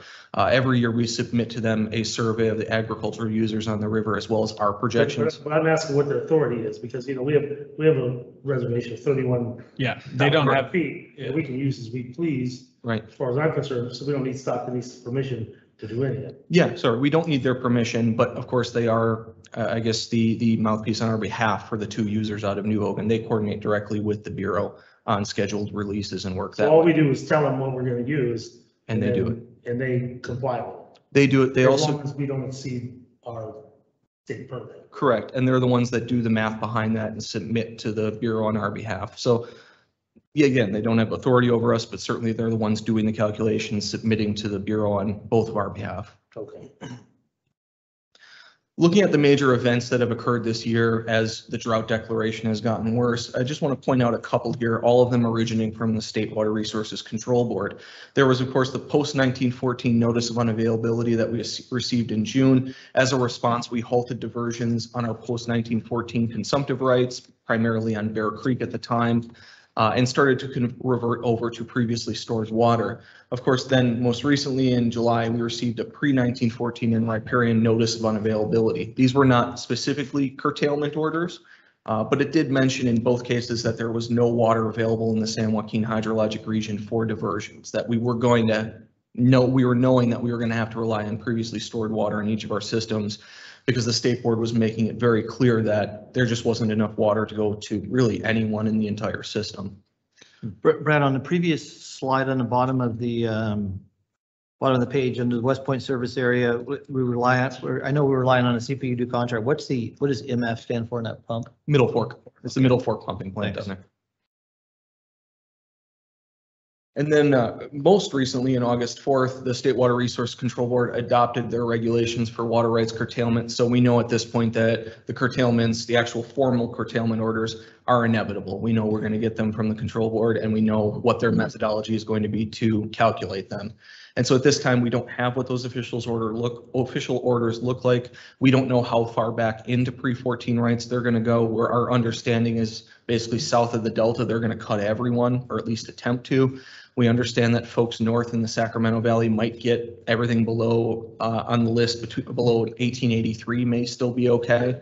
There's a number of folks that have senior water rights like that, but we just don't simply know yet until we get the official orders from the board themselves. We're just working on the notices of unavailability. Are you doing anything in anticipation of their?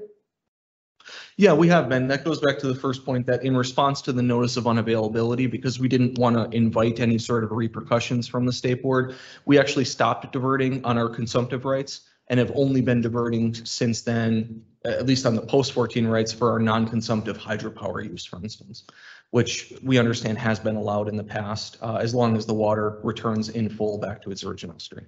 And just to expand on that a little bit, as far as what we're doing, we did enter our drought stage 1 as far as our water shortage contingency plan goes. And we've been doing a lot of public outreach. Jessica has rebooted Calaveras Conserves and done a great job with that and bringing those folks back together and redesigning those materials. So there has been an effort underway to encourage conservation, but at this point it's voluntary conservation measures. And then also just to expand a little bit on the significance of the most recent action. So we got very short notice from the Water Board of their draft, their plan to adopt emergency regulations that give them the authority to curtail. And so we've participated in an aqua working group to review the draft and draft a comment letter with addressing concerns. Our primary concern being the emergency regulations will remain in effect for a year, which means whatever they curtail during that period of time, theoretically, you wouldn't be able to divert to storage during the winter, which is crucial for us. And so we raised that issue with the state. There is a process in place, as there was during the last drought, where we can request a waiver essentially of the curtailment from the water board, and their assurance is that they will act fast on the waiver and that we'll be able to divert to storage. But that was part of the final reg that was adopted. So that's concerning for us, but at this point, there's nothing we can do about it. We have to trust the water board that when we say, hey, demand has decreased, precipitation is returning, there's an atmospheric river coming and we need to be able to divert to storage, that they're going to respond timely. Yeah, we were in that state before, weren't we? Yes, this is an issue that came up during the last drought as well. Yeah. My understanding is mixed reports from water agencies from that period, where some said yes, the water board was timely in their responses in approving those waivers. Other agencies had some mixed reviews and some concerns, but the assurance or the water board is very aware of that issue. So I hope they'll be responsive to those requests for waivers. Yeah, thank you. Anyone left on the water board from 2015? No, That's a good question. I don't know that there is. I think it's all turned over. But it's an important point that bears repeating, because Michael brings up a really good thought that we need to consider as we're planning going forward. Is right now we're reverting to relying on previously stored water. Given this emergency use order, if it does in fact play out for a year, let's say that next year is in fact a 2017 very wet year, this could prohibit us from diverting that water to storage to backfill in what we're currently taking. I don't obviously need to explain that that's very problematic from a water supply planning standpoint, that we're going to keep just depleting from that bucket of stored water over time here without the ability to refill it if these emergency orders are in place, barring a potential waiver from the state that we hope to get. So obviously this is a pretty drastic situation, and given that they talked about these problems in 2015, it does seem like we were unfortunately teleported right back to the middle of the prior drought. And it's important to note also, and want to follow up, of course, this point here was one that Michael already made, that we did respond by enacting and following the governor's executive order for 15% voluntary use by implementing stage 1 as a district here. But it's important to follow up now talking about the supplies that, again, we're pulling from previously stored water. We're okay as it currently stands. We need to consider the potential for next year being dry or having emergency orders in place. And then on the flip side of the demand, we look at the current water production figures and where the demands are coming in the district. And you can see that the red 2021 line is actually well above previous lines. So you can see the average from 2013 to 2020 coming through the prior drought. You can see the previous years that started to pull that demand down as we were conserving and increasing water use efficiency in our service areas. And then 2020 jumps well above that average line. And now 2021 is on track to really exceed that line, meaning we've got a ton of demand going on in the county right now. Obviously, that can compound these sorts of issues with water supply and demand balancing when looking at the fact that we're pulling and drawing from our storage account. Brad, on the executive order was for voluntary water use. And then if there is no formal mandate for required reduction, what will be the difference? The difference between voluntary and a mandated? Yeah. Yeah. Well, I mean, what is our response? How will our response to either of them change? I think I think the governor's, that's a voluntary request for 15% reduction. I think it was more of a outreach tool than an actual legal mechanism. The steps that the state water board has taken are much more meaningful and significant to us, because what they've basically done this time around is a bit different than the last drought. Is they've told us very early in the summer there is no water available in the system especially for post 14 rights. There's no natural flow available for diversion. So everything that we're diverting for consumptive uses, we're 100% dependent on stored water releases. And they put us on notice of that very early, and they're even going farther. Once these emergency regulations go into effect next week, I think it is. I think we do have Dave Cameron on the phone if he needs to add any clarification, or if I get any of this wrong, that once those emergency regulations go into effect next week, the water board will roll out mandatory curtailments of all of those water rights, including pre-14 and riparians, which is a significant step.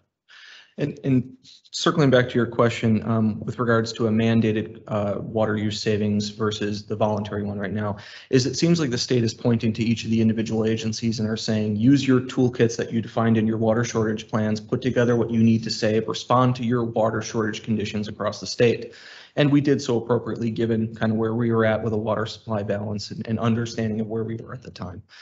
With regards to the mandated amount, so if the governor had come out and said, we need you, you absolutely have to cut 15. In the past, we've responded by automatically moving to a stage within the water shortage plan to recognize that degree of reduction that's needed. So in other words, we allow for our water shortage plan to automatically move to whatever statewide, county, any sort of other governing mandates require.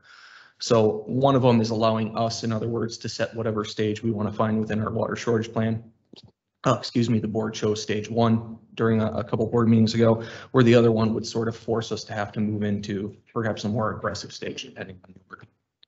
Is there reporting under the mandate? Yes, so that was one of the other not, issues. Not under voluntary. There's no reporting required under the voluntary. No. Okay.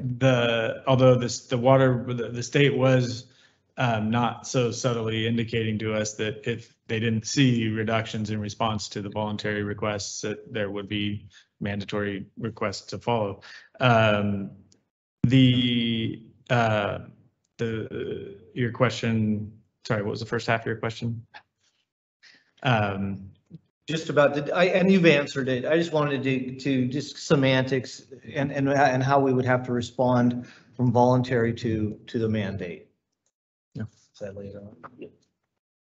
And so circling back to the demands here, there's a number of reasons for why at least we in operations understand that these demands are so much higher than in previous years. And quite honestly, it has to do with COVID population trends. There's more people up in our service areas.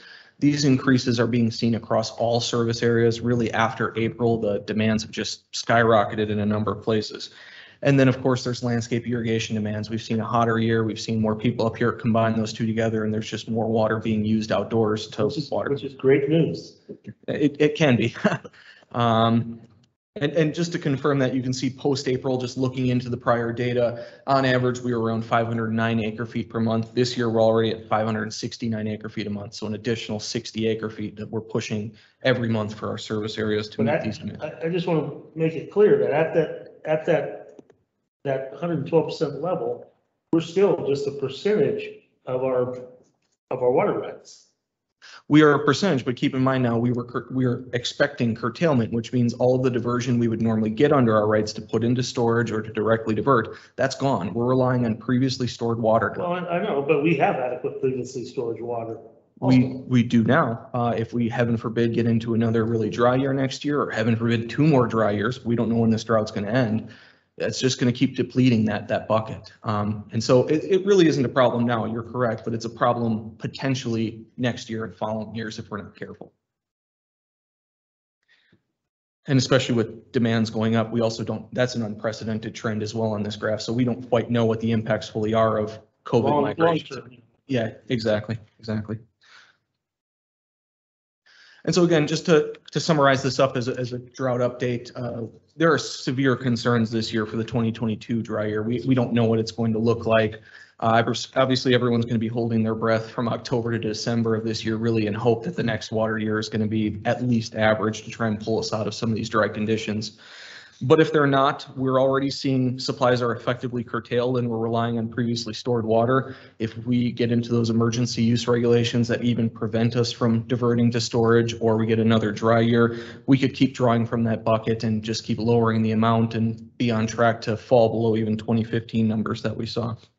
Now, again, we do generally benefit from adequate water supply availability. We understand that, but we do need to watch our service areas, in particular Sheep Ranch, Wollaston, West Point, because those 3 don't have the massive reservoir facilities like New Spicer Meadow or New Hogan to rely on. And New Spicer Meadow itself is nearly as bad as 2015 as we saw, not quite, but certainly on that trend and falling. while also trying to operate the North Fork project. And New Hogan, of course, is more hydrology dependent. So if this is another very dry year, that system, that watershed just doesn't have the same sort of snowpack melt type hydrology that the other systems like the McCollum and Stanislaus do. That one tends to rely more on direct precipitation filling the North and South Fork of the Calaveras rivers. So we need to pay attention to that as well. We pointed out some of the demand issues here, and the water shortage contingency plan itself is based on demand reduction strategies, typically to focus on supply shortages. And even though we're not looking at that currently, it does allow a demand basis to curb water use as needed for drought conditions. So like what we're seeing right now, oh, sorry, click one, please. Thank you. So like what we're seeing right now, where demands are increasing in what are potentially water shortage conditions, what would we need to do? What should we consider to try and curb some of those so that that doesn't become problematic for us in the future? And so I note here, consider stage two water shortage components and start to try and curb those demands. Of course, those can be beneficial to us, but in some ways, we also get a little leery of what that might look like going forward. So we just throw that out there as a consideration for the board, because stage two is where, instead of voluntary, the board would then have authority to start curtailing landscape irrigation uses in certain times, and would have other options available in its toolkit to try and work through some of these drought issues. Of course, each of those options would be at the discretion of the board based on staff recommendations and review, of course. So it's not that once we get to stage two, you'd have to absolutely curtail and say, you know, no more irrigation or anything that way. It's really, we do have options to play within those stages, but it just amps up the alertness to our customers that this is getting more And then serious. monitoring it. That's. Yeah. And speaking of monitoring, I just remembered where I lost my train of thought earlier, was the question about reporting. The new emergency regulations do impose pretty rigorous additional reporting requirements. I think it's monthly. I don't recall exactly what they are, but that was one of the things we pushed back through Aqua on as well, was it's going to be, you know, like with the last drought, there's burdensome new reporting requirements to demonstrate consumption, conservation efforts, which currently, based on the really interesting spike in demand that we're seeing, is going to be interesting to see how that plays out for us, because obviously we're encouraging conservation and we're seeing higher demand than we've seen in recent history. And I think we have some explanations for that. I think it's, as Brad mentioned, there has been a shift in population to full-time use. And because of how dry conditions were this spring, irrigation started early, and it's heavier than it has been in landscape irrigation than it has been in the recent past. So speaking of stage two, one of the tools in our toolbox to address that issue specifically is not necessarily, there's lots of different ways you can restrict landscape irrigation.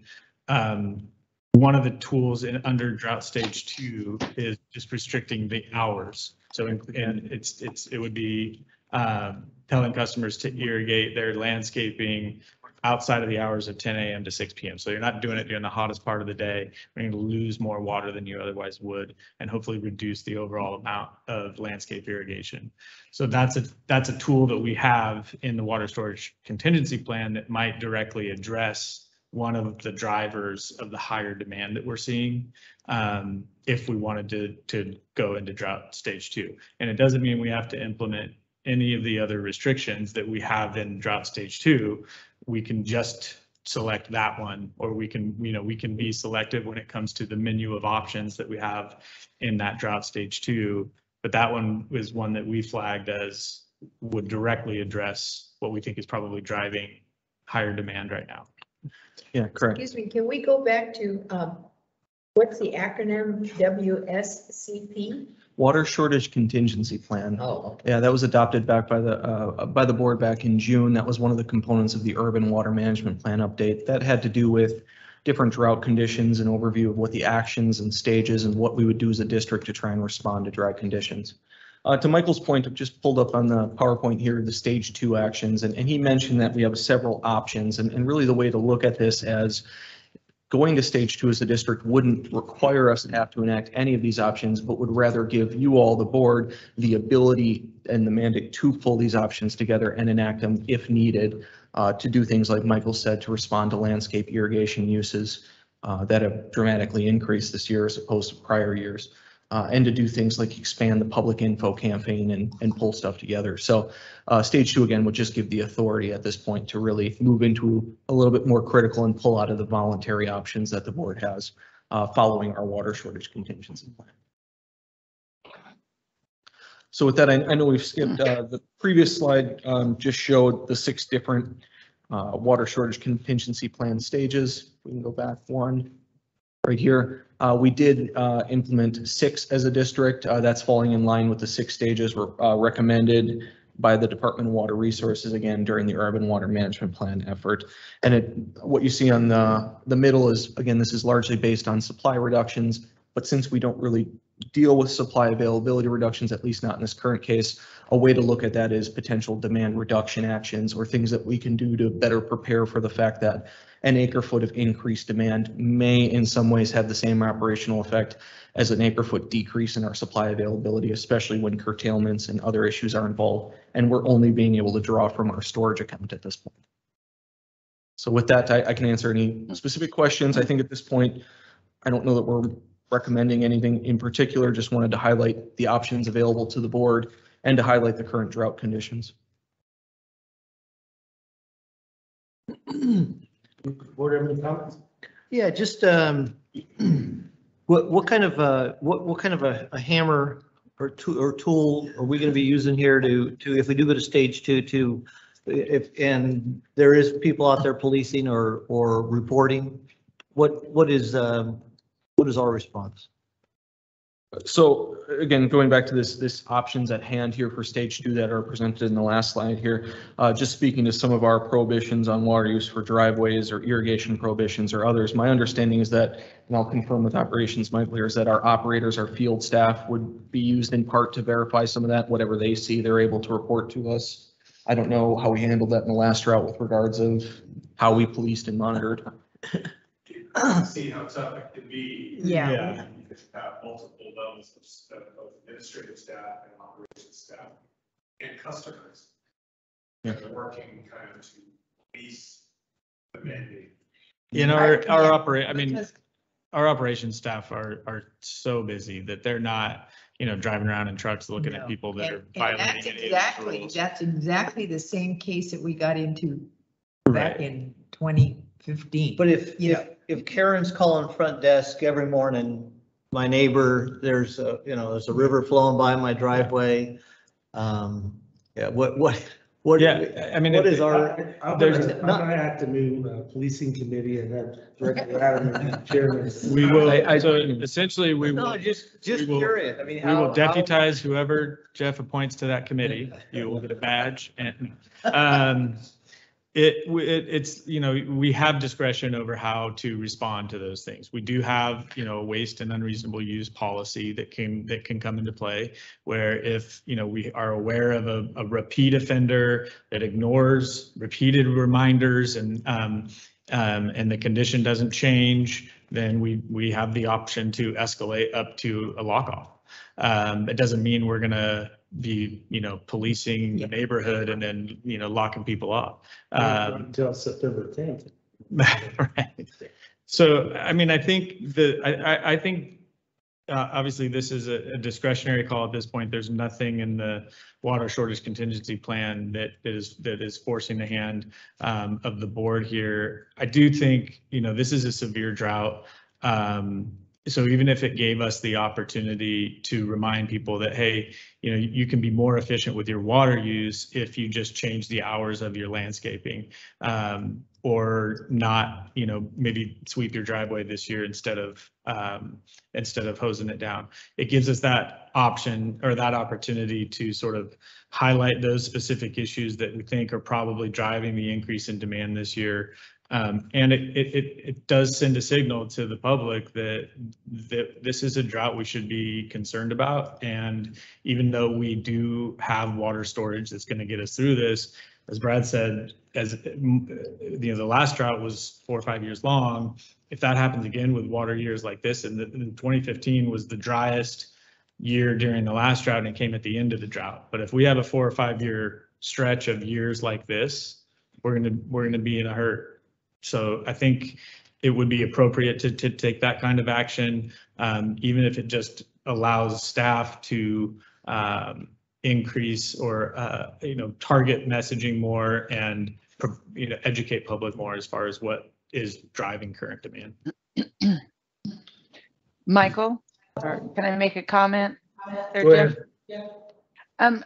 So with what you just said, do we have to be in stage 2 in order for you to send out more messages asking people to don't do their landscape watering, during the time or sweep your driveway?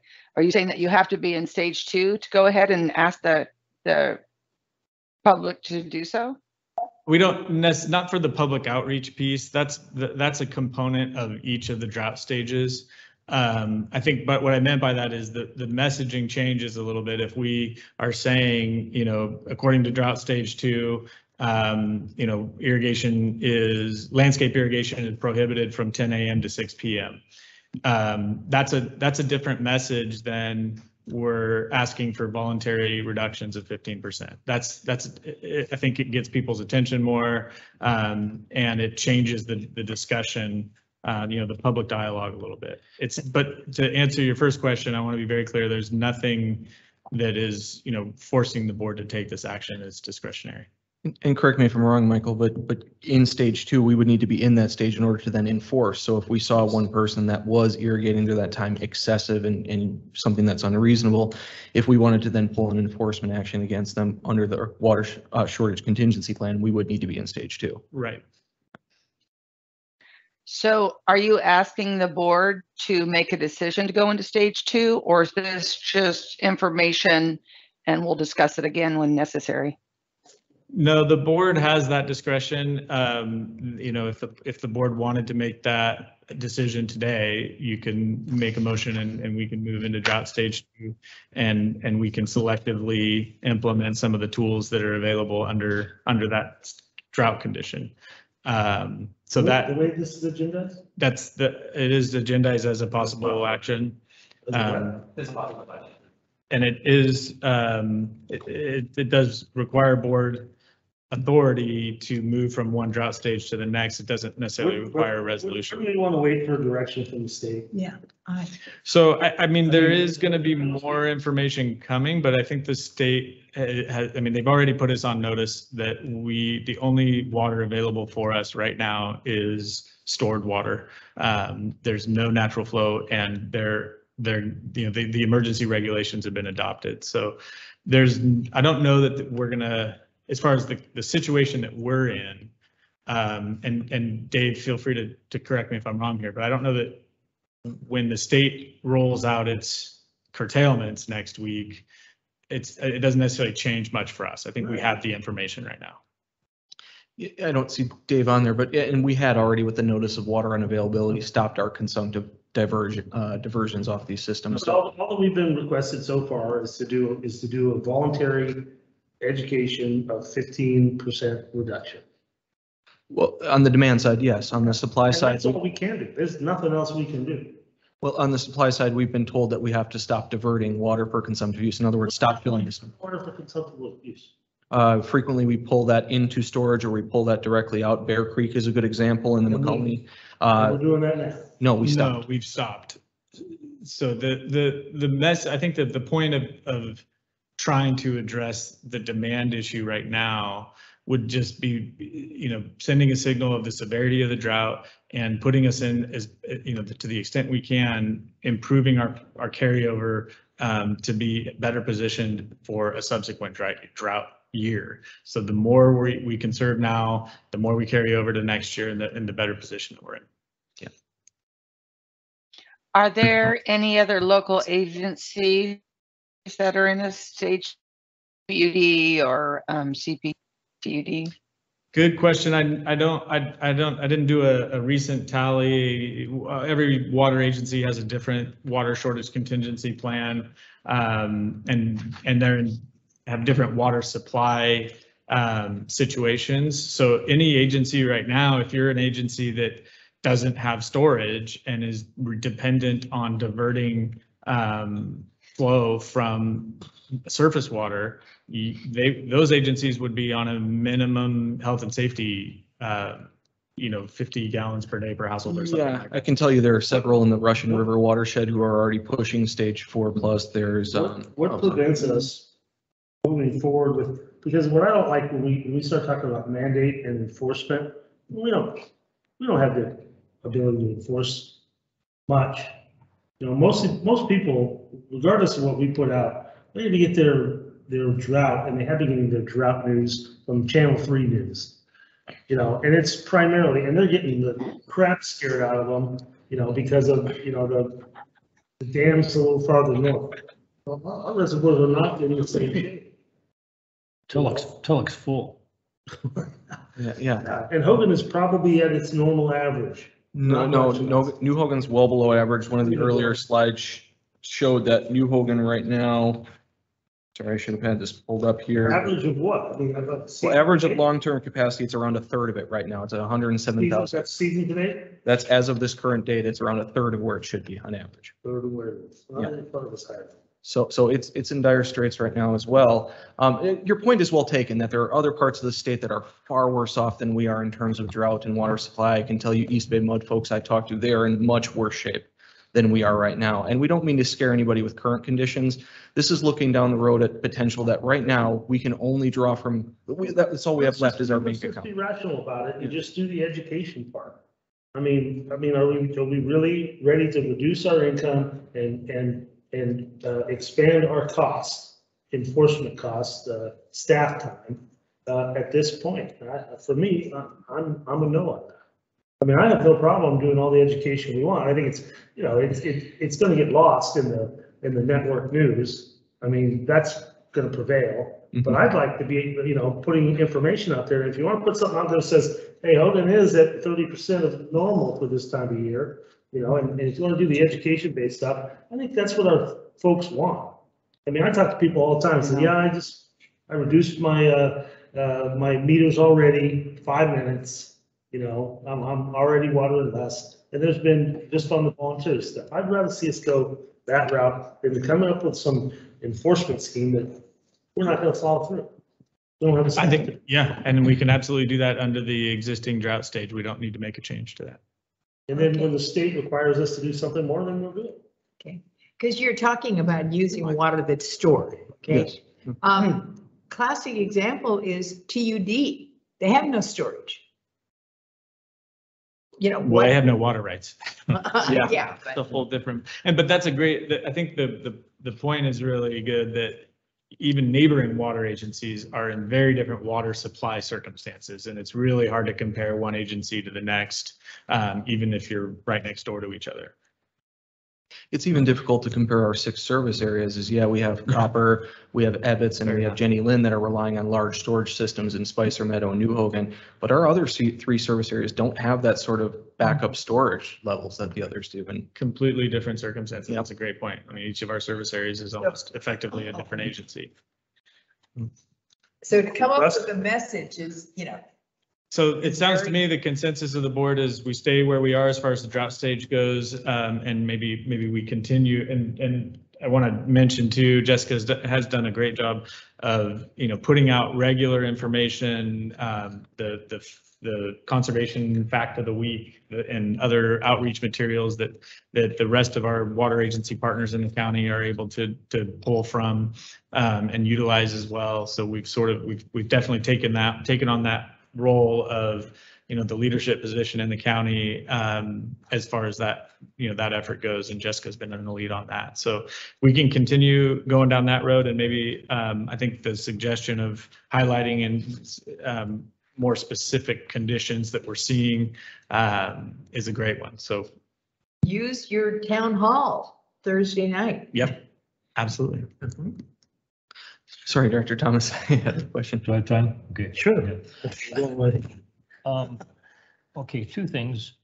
On this stage 2 thing, I just kind of caught my attention here about construction for or water for construction or dust control is prohibited. Before you leave, Damon, do we have any realistic sources to fill a water truck with recycled water? The whole district? We do. Some folks might be a little bit, they might look at the furrowed brow, and then others, you don't have a ton of water.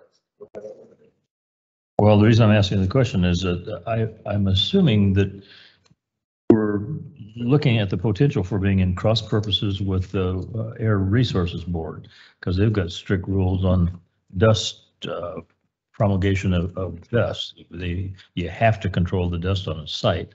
So I think that we ought to keep that in mind, that we will have people that want to fill water trucks off of our potable water system. And they will be able to do that. It's if recycled or raw water is available, they'll be required to use that. And that would require, if we were to take that step, that would certainly require some education on the part of the contractors. And it says reasonably available, so driving 30 miles to get it wouldn't be reasonable, I wouldn't think, but. That's completely subject to Brad's definition of reasonableness. And then the other thing I wanted to ask a question here about these the storage data that you have here. That you got a red line that shows the averages, and say for instance, New Hogan is although it's 34.5% of capacity, it's 75, almost 76% of the average. That's kind of what I was.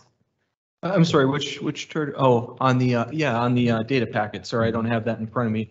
But yeah, it is. I'm sorry, I don't know when the data that one was compared to where I pulled my information on there versus the 34% of capacity. Oh, 34% of capacity versus average. Perhaps I was confusing those two. It might be a third of its capacity, and I don't recall what you quoted for of average. 75.9. Okay, so so I stand corrected. It's 3/4. That's what I was kind of getting. But yeah, sorry, I misunderstood that.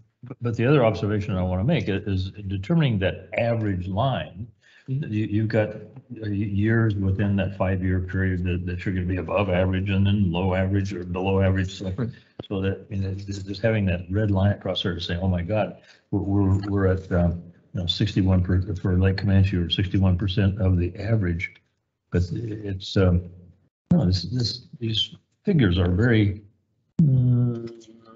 they can be used against you when they aren't necessarily against you. So it's a fair point. And say we get into an early water year that's like 2017, that we just get bombarded with water, these emergency use waivers we're able to control, these things will fill back up in no time. And so that is fair to say, but we also got to prepare for the opposite, that it gets even worse than this year.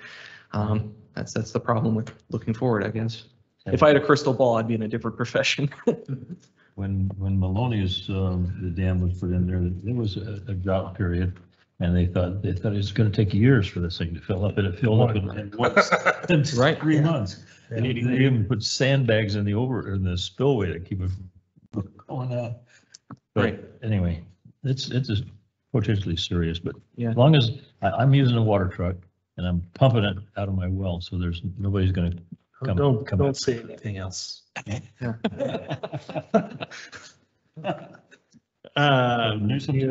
So I think it was mainly an update item, and direction from the board is clear. We'll stay where we're at as far as the drought stage goes, and continue our outreach efforts. Okay. Yeah, I think we'll have more to say once we get the official curtailment notices. Yeah, I mean, I'm sure more to follow on this. It's going to be a hot topic over the next couple of months. When we make if we make this public announcement though, I mean, 75.9 is the number that the public needs to know about, or at least both of them. If we're going to put this stuff out there, let's talk about capacity, because if all we said was we're at 34% capacity, people will panic and they'll let their lawns die and they'll do things that may not be necessary. And I don't want to see that. That's a huge loss to people, to lose their landscaping, to let animals go, to do all kinds of things because they're panicked, because we scare them, when the real number is we're a little bit below the average capacity of that reservoir for this day. Yeah, and that's something where I stand corrected, but with the water data packet, it shows that red line, as you point out, Director Thomas and Director Davidson, if there's any suggestions on how to improve or point to that, because I think with that average for this date line on there, perhaps to your point, that it more clearly states. Giving them both, I mean, the people that are actually going to conserve are pretty smart, they're going to figure it out. You know, but if we're going to be giving them a lot of information, we're going to be combating with lake levels, you know, historic low lake levels in Sacramento. That's where they're going to get their news. I just want them to get the truth here.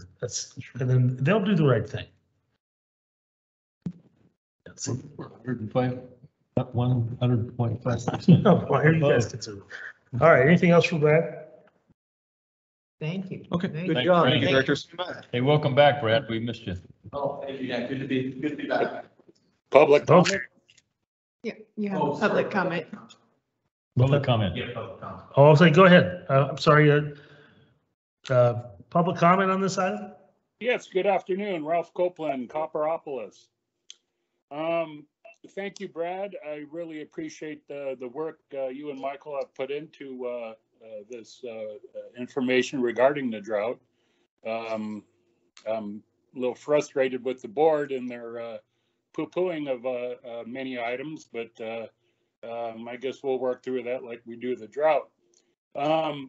Regarding Lake Tulloch, have you had any conversations or aware of Tri-Dam and South San Joaquin Irrigation District or Oakdale Irrigation District and possible drawing down Lake Tulloch? There's been talk out of Sacramento that the farmers are going to be cut back on their water allowances and so forth. I'm just concerned about downstream uses from our two irrigation owners of Lake Tulloch. Do you have anything to comment or on your crystal ball if this drought continues? As I said before, I think it's really difficult to compare one water agency to the next, or as Brad said, even our different service areas to each other, because the water supply circumstances and demand response is so drastically different from one agency to the next. So it may or may not be, relevant, the actions that different agencies are taking. But we're not necessarily consulting directly with them on what actions we should take. And I think the board direction to staff today is appropriate, that based on the conditions that we're seeing in the county, the appropriate level of the drought stage is consistent with state direction at this point. And the outreach, that we're doing is really the most effective tool that we have right now. Oh, I understand that, but I'm just concerned. I don't want to go through what we did in 2015 with the irrigation districts threatening to lower the lake and the intake extensions that you guys had to install and so forth. So the intakes on Lake Tulloch are of course important because that's where we draw from for our Copper Cove service area. But I would also want to point out that from a supply perspective, we don't actually draw our supply, technically speaking, from Tulloch. That comes from our North Fork Stanislaus rights pass through Malonis to Tulloch. That's important because that means we don't really have to work with Tri-Dam as much with regards to water supply and what they're doing for agricultural folks downstream. A lot of those decisions are made by them, Oakdale, SSJID. We really don't need to confer with them on that. As far as the drawdown levels, of course, that was a problem during the last drought, and we'll make sure to monitor and work with operations staff as needed to figure out if that becomes a problem going forward. Excellent. Just for clarification, that the threat to draw down Tulloch wasn't a result of Tri-Dam's decision. It was for salmon flow. Okay. But that was the big issue, that they wanted to have thousands of acre feet go down the river for salmon production. State mandated. And if it is drawn down, haven't we resolved that problem by moving the pumps much lower in the reservoir? Yeah, it's down in the mud now. Yeah. That's anything else? Very good. Thank you, gentlemen and ladies. Okay, thank you. Is there any more public comment? All right, so we have direction. Thank you, Board. All right. Thank you, Brad. Where'd Damon go? Thanks, Brad. Next, we'll have reports Do you want to wait for Damon or do you want to do the general manager? No, Damon had to take off, so we can push his report to the next board meeting, if that's okay with everybody. No, get him back. Although now I'll have to try to think if there's anything really great that happened operationally, but hopefully I'll cover it. He gave us a book. The main, well, I got a couple of different things to cover. One is just want to give the board a heads up that Rebecca and her team and other staff members have put a lot of work into updating our rules and regulations for water and wastewater service. We're hopefully going to finalize that early enough next week to send it out to board members further in advance than we normally would a board packet. Because there's a fair number of changes, nothing really transformative, but enough that we'll try to get it out to you as soon as we can to give you ample opportunity to review. It is something we have taken to Finance Committee already, but it touches a lot of different customer interactions with the district. So I just want to make sure the board has a heads up on that we'll get it out to you as quickly as we can. Excited about, speaking of birthdays, CCWD's birthday celebration coming up on the 26th. Hope we all got the invite and have RSVP'd so we didn't sell your ticket to somebody else. And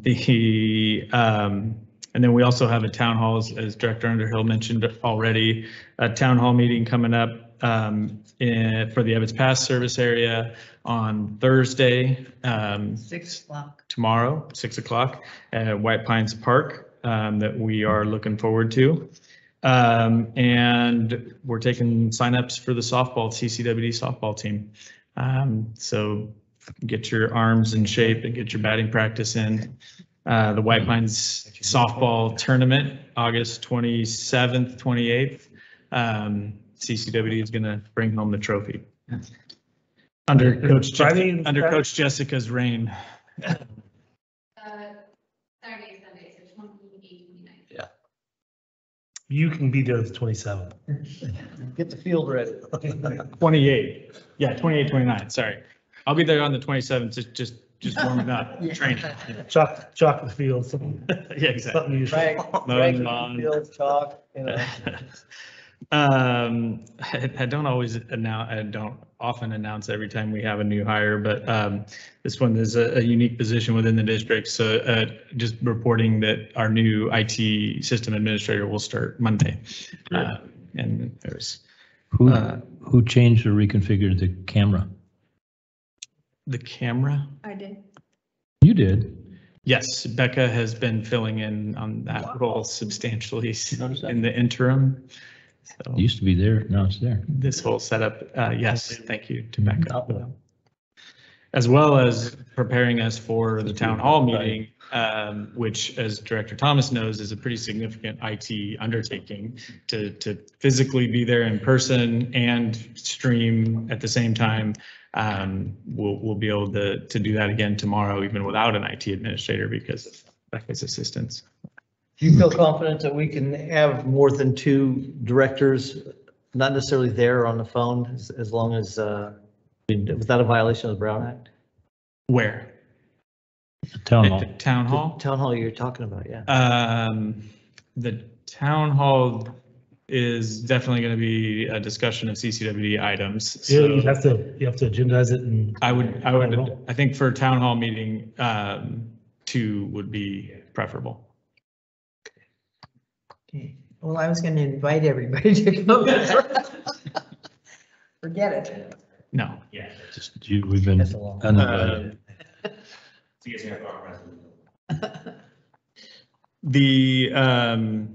Okay, so we have new IT person starting. An issue that I thought about agendizing, but I think I can cover it briefly here. That hopefully will be resolved soon is hopefully you all got the update from Stacy that there's been a fight between Anthem, Blue Cross, and Dignity Healthcare that has affected our access to healthcare providers. The Dignity network is currently out of network for Anthem Blue Cross, which is really unfortunate for us considering it's the only Dignity has the only hospital in Calaveras County. And so the discussion, we have been digging into this and had some conversations with Dignity staff that are optimistic that there will be a resolution. It's a contract dispute between the insurance company and the healthcare provider, essentially. And so they've been sending each other counter proposals over the last several days, and they're currently optimistic that they will be able to reach a resolution within the next few weeks. And so that would be great to restore that in-network access. If not, there's a possibility that the state will step in with a mandatory mediation process or some other dispute resolution process. So I don't have an update as far as, right now, the status quo is it's out of network for us. There are points of contact that people can reach out to that are covered by Anthem Blue Cross to get continuity of care assistance from Dignity. They can put you in contact with care providers that are in network for us. So if you need access to healthcare that is currently out of network, contact Stacy or me, and we can put you in touch with the right people to find access to care providers. But hopefully it will be resolved soon. Do you want to mention that the county is also affected by that? The county is affected by it. They also use Anthem Blue Cross, that not through CalPERS, the way that we get our health benefits though. So they have actually a little bit more flexibility to shop around, and they have been shopping around. But they have had staff that have been affected by it as well. So far, the impact on our the staff that we cover has been minimal, but it's only been a few weeks. So as people, have doctor's appointments come up, this is going to probably become a bigger issue. But it's only minimal as long as you're not the one being affected. It depends exactly. Yeah, I don't mean to trivialize that. Unless you're in the ambulance. If they can't resolve that, I can't see the hospital staying open. Yeah, I mean, I imagine they're in a difficult position because if they're not getting enough payment from the insurance company, they can't stay open either. So if the rates, if the compensation is too low, then they can't accept that. But how are they going to stay open if it's? But they're not supposed to refuse you. Well, you know how they do that, they close. Well, or everybody in the county shifts to a different provider, or a different insurance company, which takes time, unfortunately. So that would be the I'm really alternative. shocked that they actually have it. It's such an abrupt shut off. It was very It doesn't abrupt. seem like that should be, that there should be some sort of a buffer frame if you. I agree. Some holdover or something. That is very surprising to me too. We found out about it essentially after the fact. And in fact, I heard it didn't happen to anyone here, fortunately, but I know of other agency employees who actually received services before they were told that the contract had expired and it was out of network, and then got billed for it. It happened that quickly. I'm not a big consumer of this product, but I am getting to be 65.9% of Russ's age. Is that an average? Probably, I gave you a little credit there. So hopefully it'll be resolved before it becomes an issue for you. But I'll as soon as we get word that it is resolved or whatever the change in status is, we'll certainly keep you informed. Yeah. Just want to highlight there, flag a couple. I think we sent an email out, but we can send another reminder out. There's a couple of CSDA events coming up that are that would probably be really beneficial for anyone, but especially there's one that's focused on board members. I think it's called the governance. Yeah. Special District Leadership Academy, Governance Leadership Training. That's coming up September 26th through the 29th. And That's the one I've been to before. And the interesting thing about it is you can repeat it. Yeah. I mean, it's like, I think you should. I guess, because I forgot everything I learned the first time. So that one's coming up the end of September, and it looks really good. And then their annual conference is coming up at the end of August as well. That one's down in Monterey. So both look to be very informative conferences. And right now, I think they're still scheduled to be in person. The latest I heard as far as Aqua Fall Conference is they're still really hoping to make it happen in person, but it's kind of a wait and see right now. We actually had scheduled the next Aqua board meeting that was going to be in person for the first time since pre-pandemic, and that just got canceled. And the board meeting is not canceled, but it's going to be all remote now. So circumstances continue to change, and so hopefully these events will still happen, but we'll have to wait and see. Really good news on the federal funding side. Mia has been working tirelessly for us, and reported to us last week that our state representatives, our senators, were able to get our Copper Cove wastewater tertiary filter project into the Senate Water, Energy and Utilities Committee appropriations bill. So that's a huge step, getting us into an appropriations bill that will hopefully finally be a part of the fiscal year 22 federal budget. We won't know that for sure until the end of this calendar year, probably, depending on how many continuing resolutions we see. But it's a really significant step, and it helps that Senator Feinstein is the chair of that committee, and both of our senators were supportive of funding the project and appropriating resources for the project. So that's a big step. Very grateful to Mia for that. And we'll also at the same time pursuing additional funding for the rest of the Copper Cove treatment plant that needs to be upgraded, as well as any other project that we can bring in outside resources for. Yeah, that's great. Awesome. Yeah. I just want to, it's been, I think since we skipped the second meeting in July. I think I sent an email out, but also just wanted to flag, Damon was one of the presenters in the Region 3 panel that we had recently that was focused on the CARB Clean Fleet rules. And as you all know, he's just a fantastic presenter and public speaker and did a great job representing the district. And it was a really informative panel, Damon and 3 other people. So I think I sent you a link with the recording to that, but I encourage you to check it out. And I believe that's all I have. Thank you for the birthday present. Jeff just mentioned that he's 69% of my age, but I think that you better be watching out. You should be asking this question, not me. But what about the just request for information on redistricting? Oh, yeah. So we, yeah. Okay. So we did look at that, and yes, we do have to do it. But Is there anything else you guys need? Any yeah, I other mean, help? you could jump up, yeah, and but the census data is not out yet. It's not out yet? Not all. It's not all published yet. So we need to get all the data, and then we will.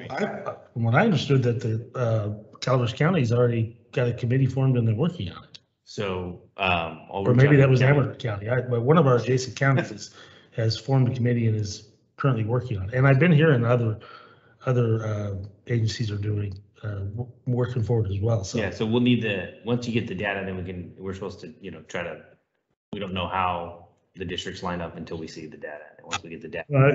If I remember not to get too much into it, but it's like by, is it tax codes or area codes, or you can't just go anywhere you want. There's different little spots of the county that you can pick to redo it. So you have to look at the They were looking population. at population. You look at population. Population. No, there's sectors that the that they want you to stay within a certain boundary, and I forget what they were, if it's not postal code, but you just can't go down the middle of the street. I mean, there's some guidelines to it. Yeah, there's some new legislation on it too, a couple of years ago. So we'll come back to the board with a proposal on the best way to approach it. And Well, one thing that we could be working on, I mean, there's other things that we could be doing, but we don't know the census, so we don't know what the population is of our current district. Correct. I got you.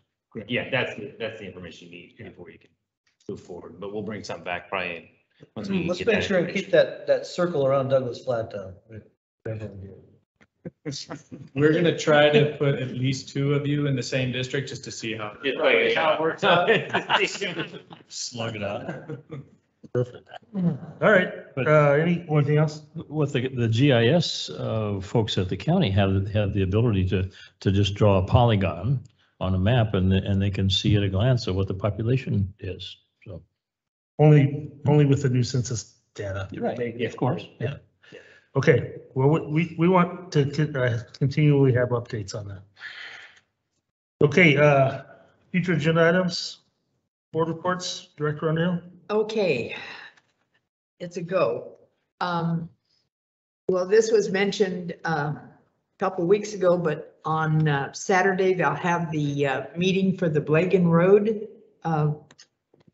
work. So that's at 10 o'clock at Independence Hall. For anyone who's interested, want to come hear what it's all about. I'm sorry, I'll be out of town this weekend, so I won't be there. Oh, okay, great. All right. Someone passed me this tally, and just for your information, in Blue Lake Springs, it's really gotten pretty big. We have the parcels haven't changed. It's 2,040 parcels, but there are now 1,710 homes. Wow. In Blue Lake Springs. I don't know what. I thought it was more than that, actually. That's the latest that Lee gave me. Huh.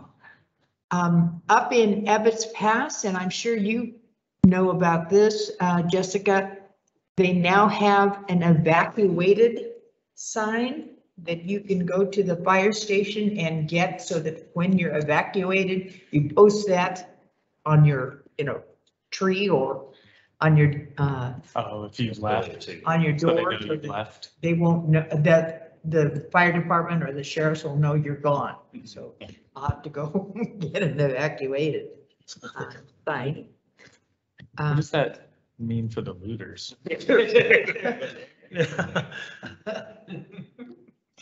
Doesn't work on buildings, does it? Okay. I shouldn't have said that with my. That's, okay, we have, as I say, our town hall on Thursday night, 6 o'clock. And let me see, no, well, I can't invite you guys because everyone. But we'll have a lovely time because refreshments will be served, cookies.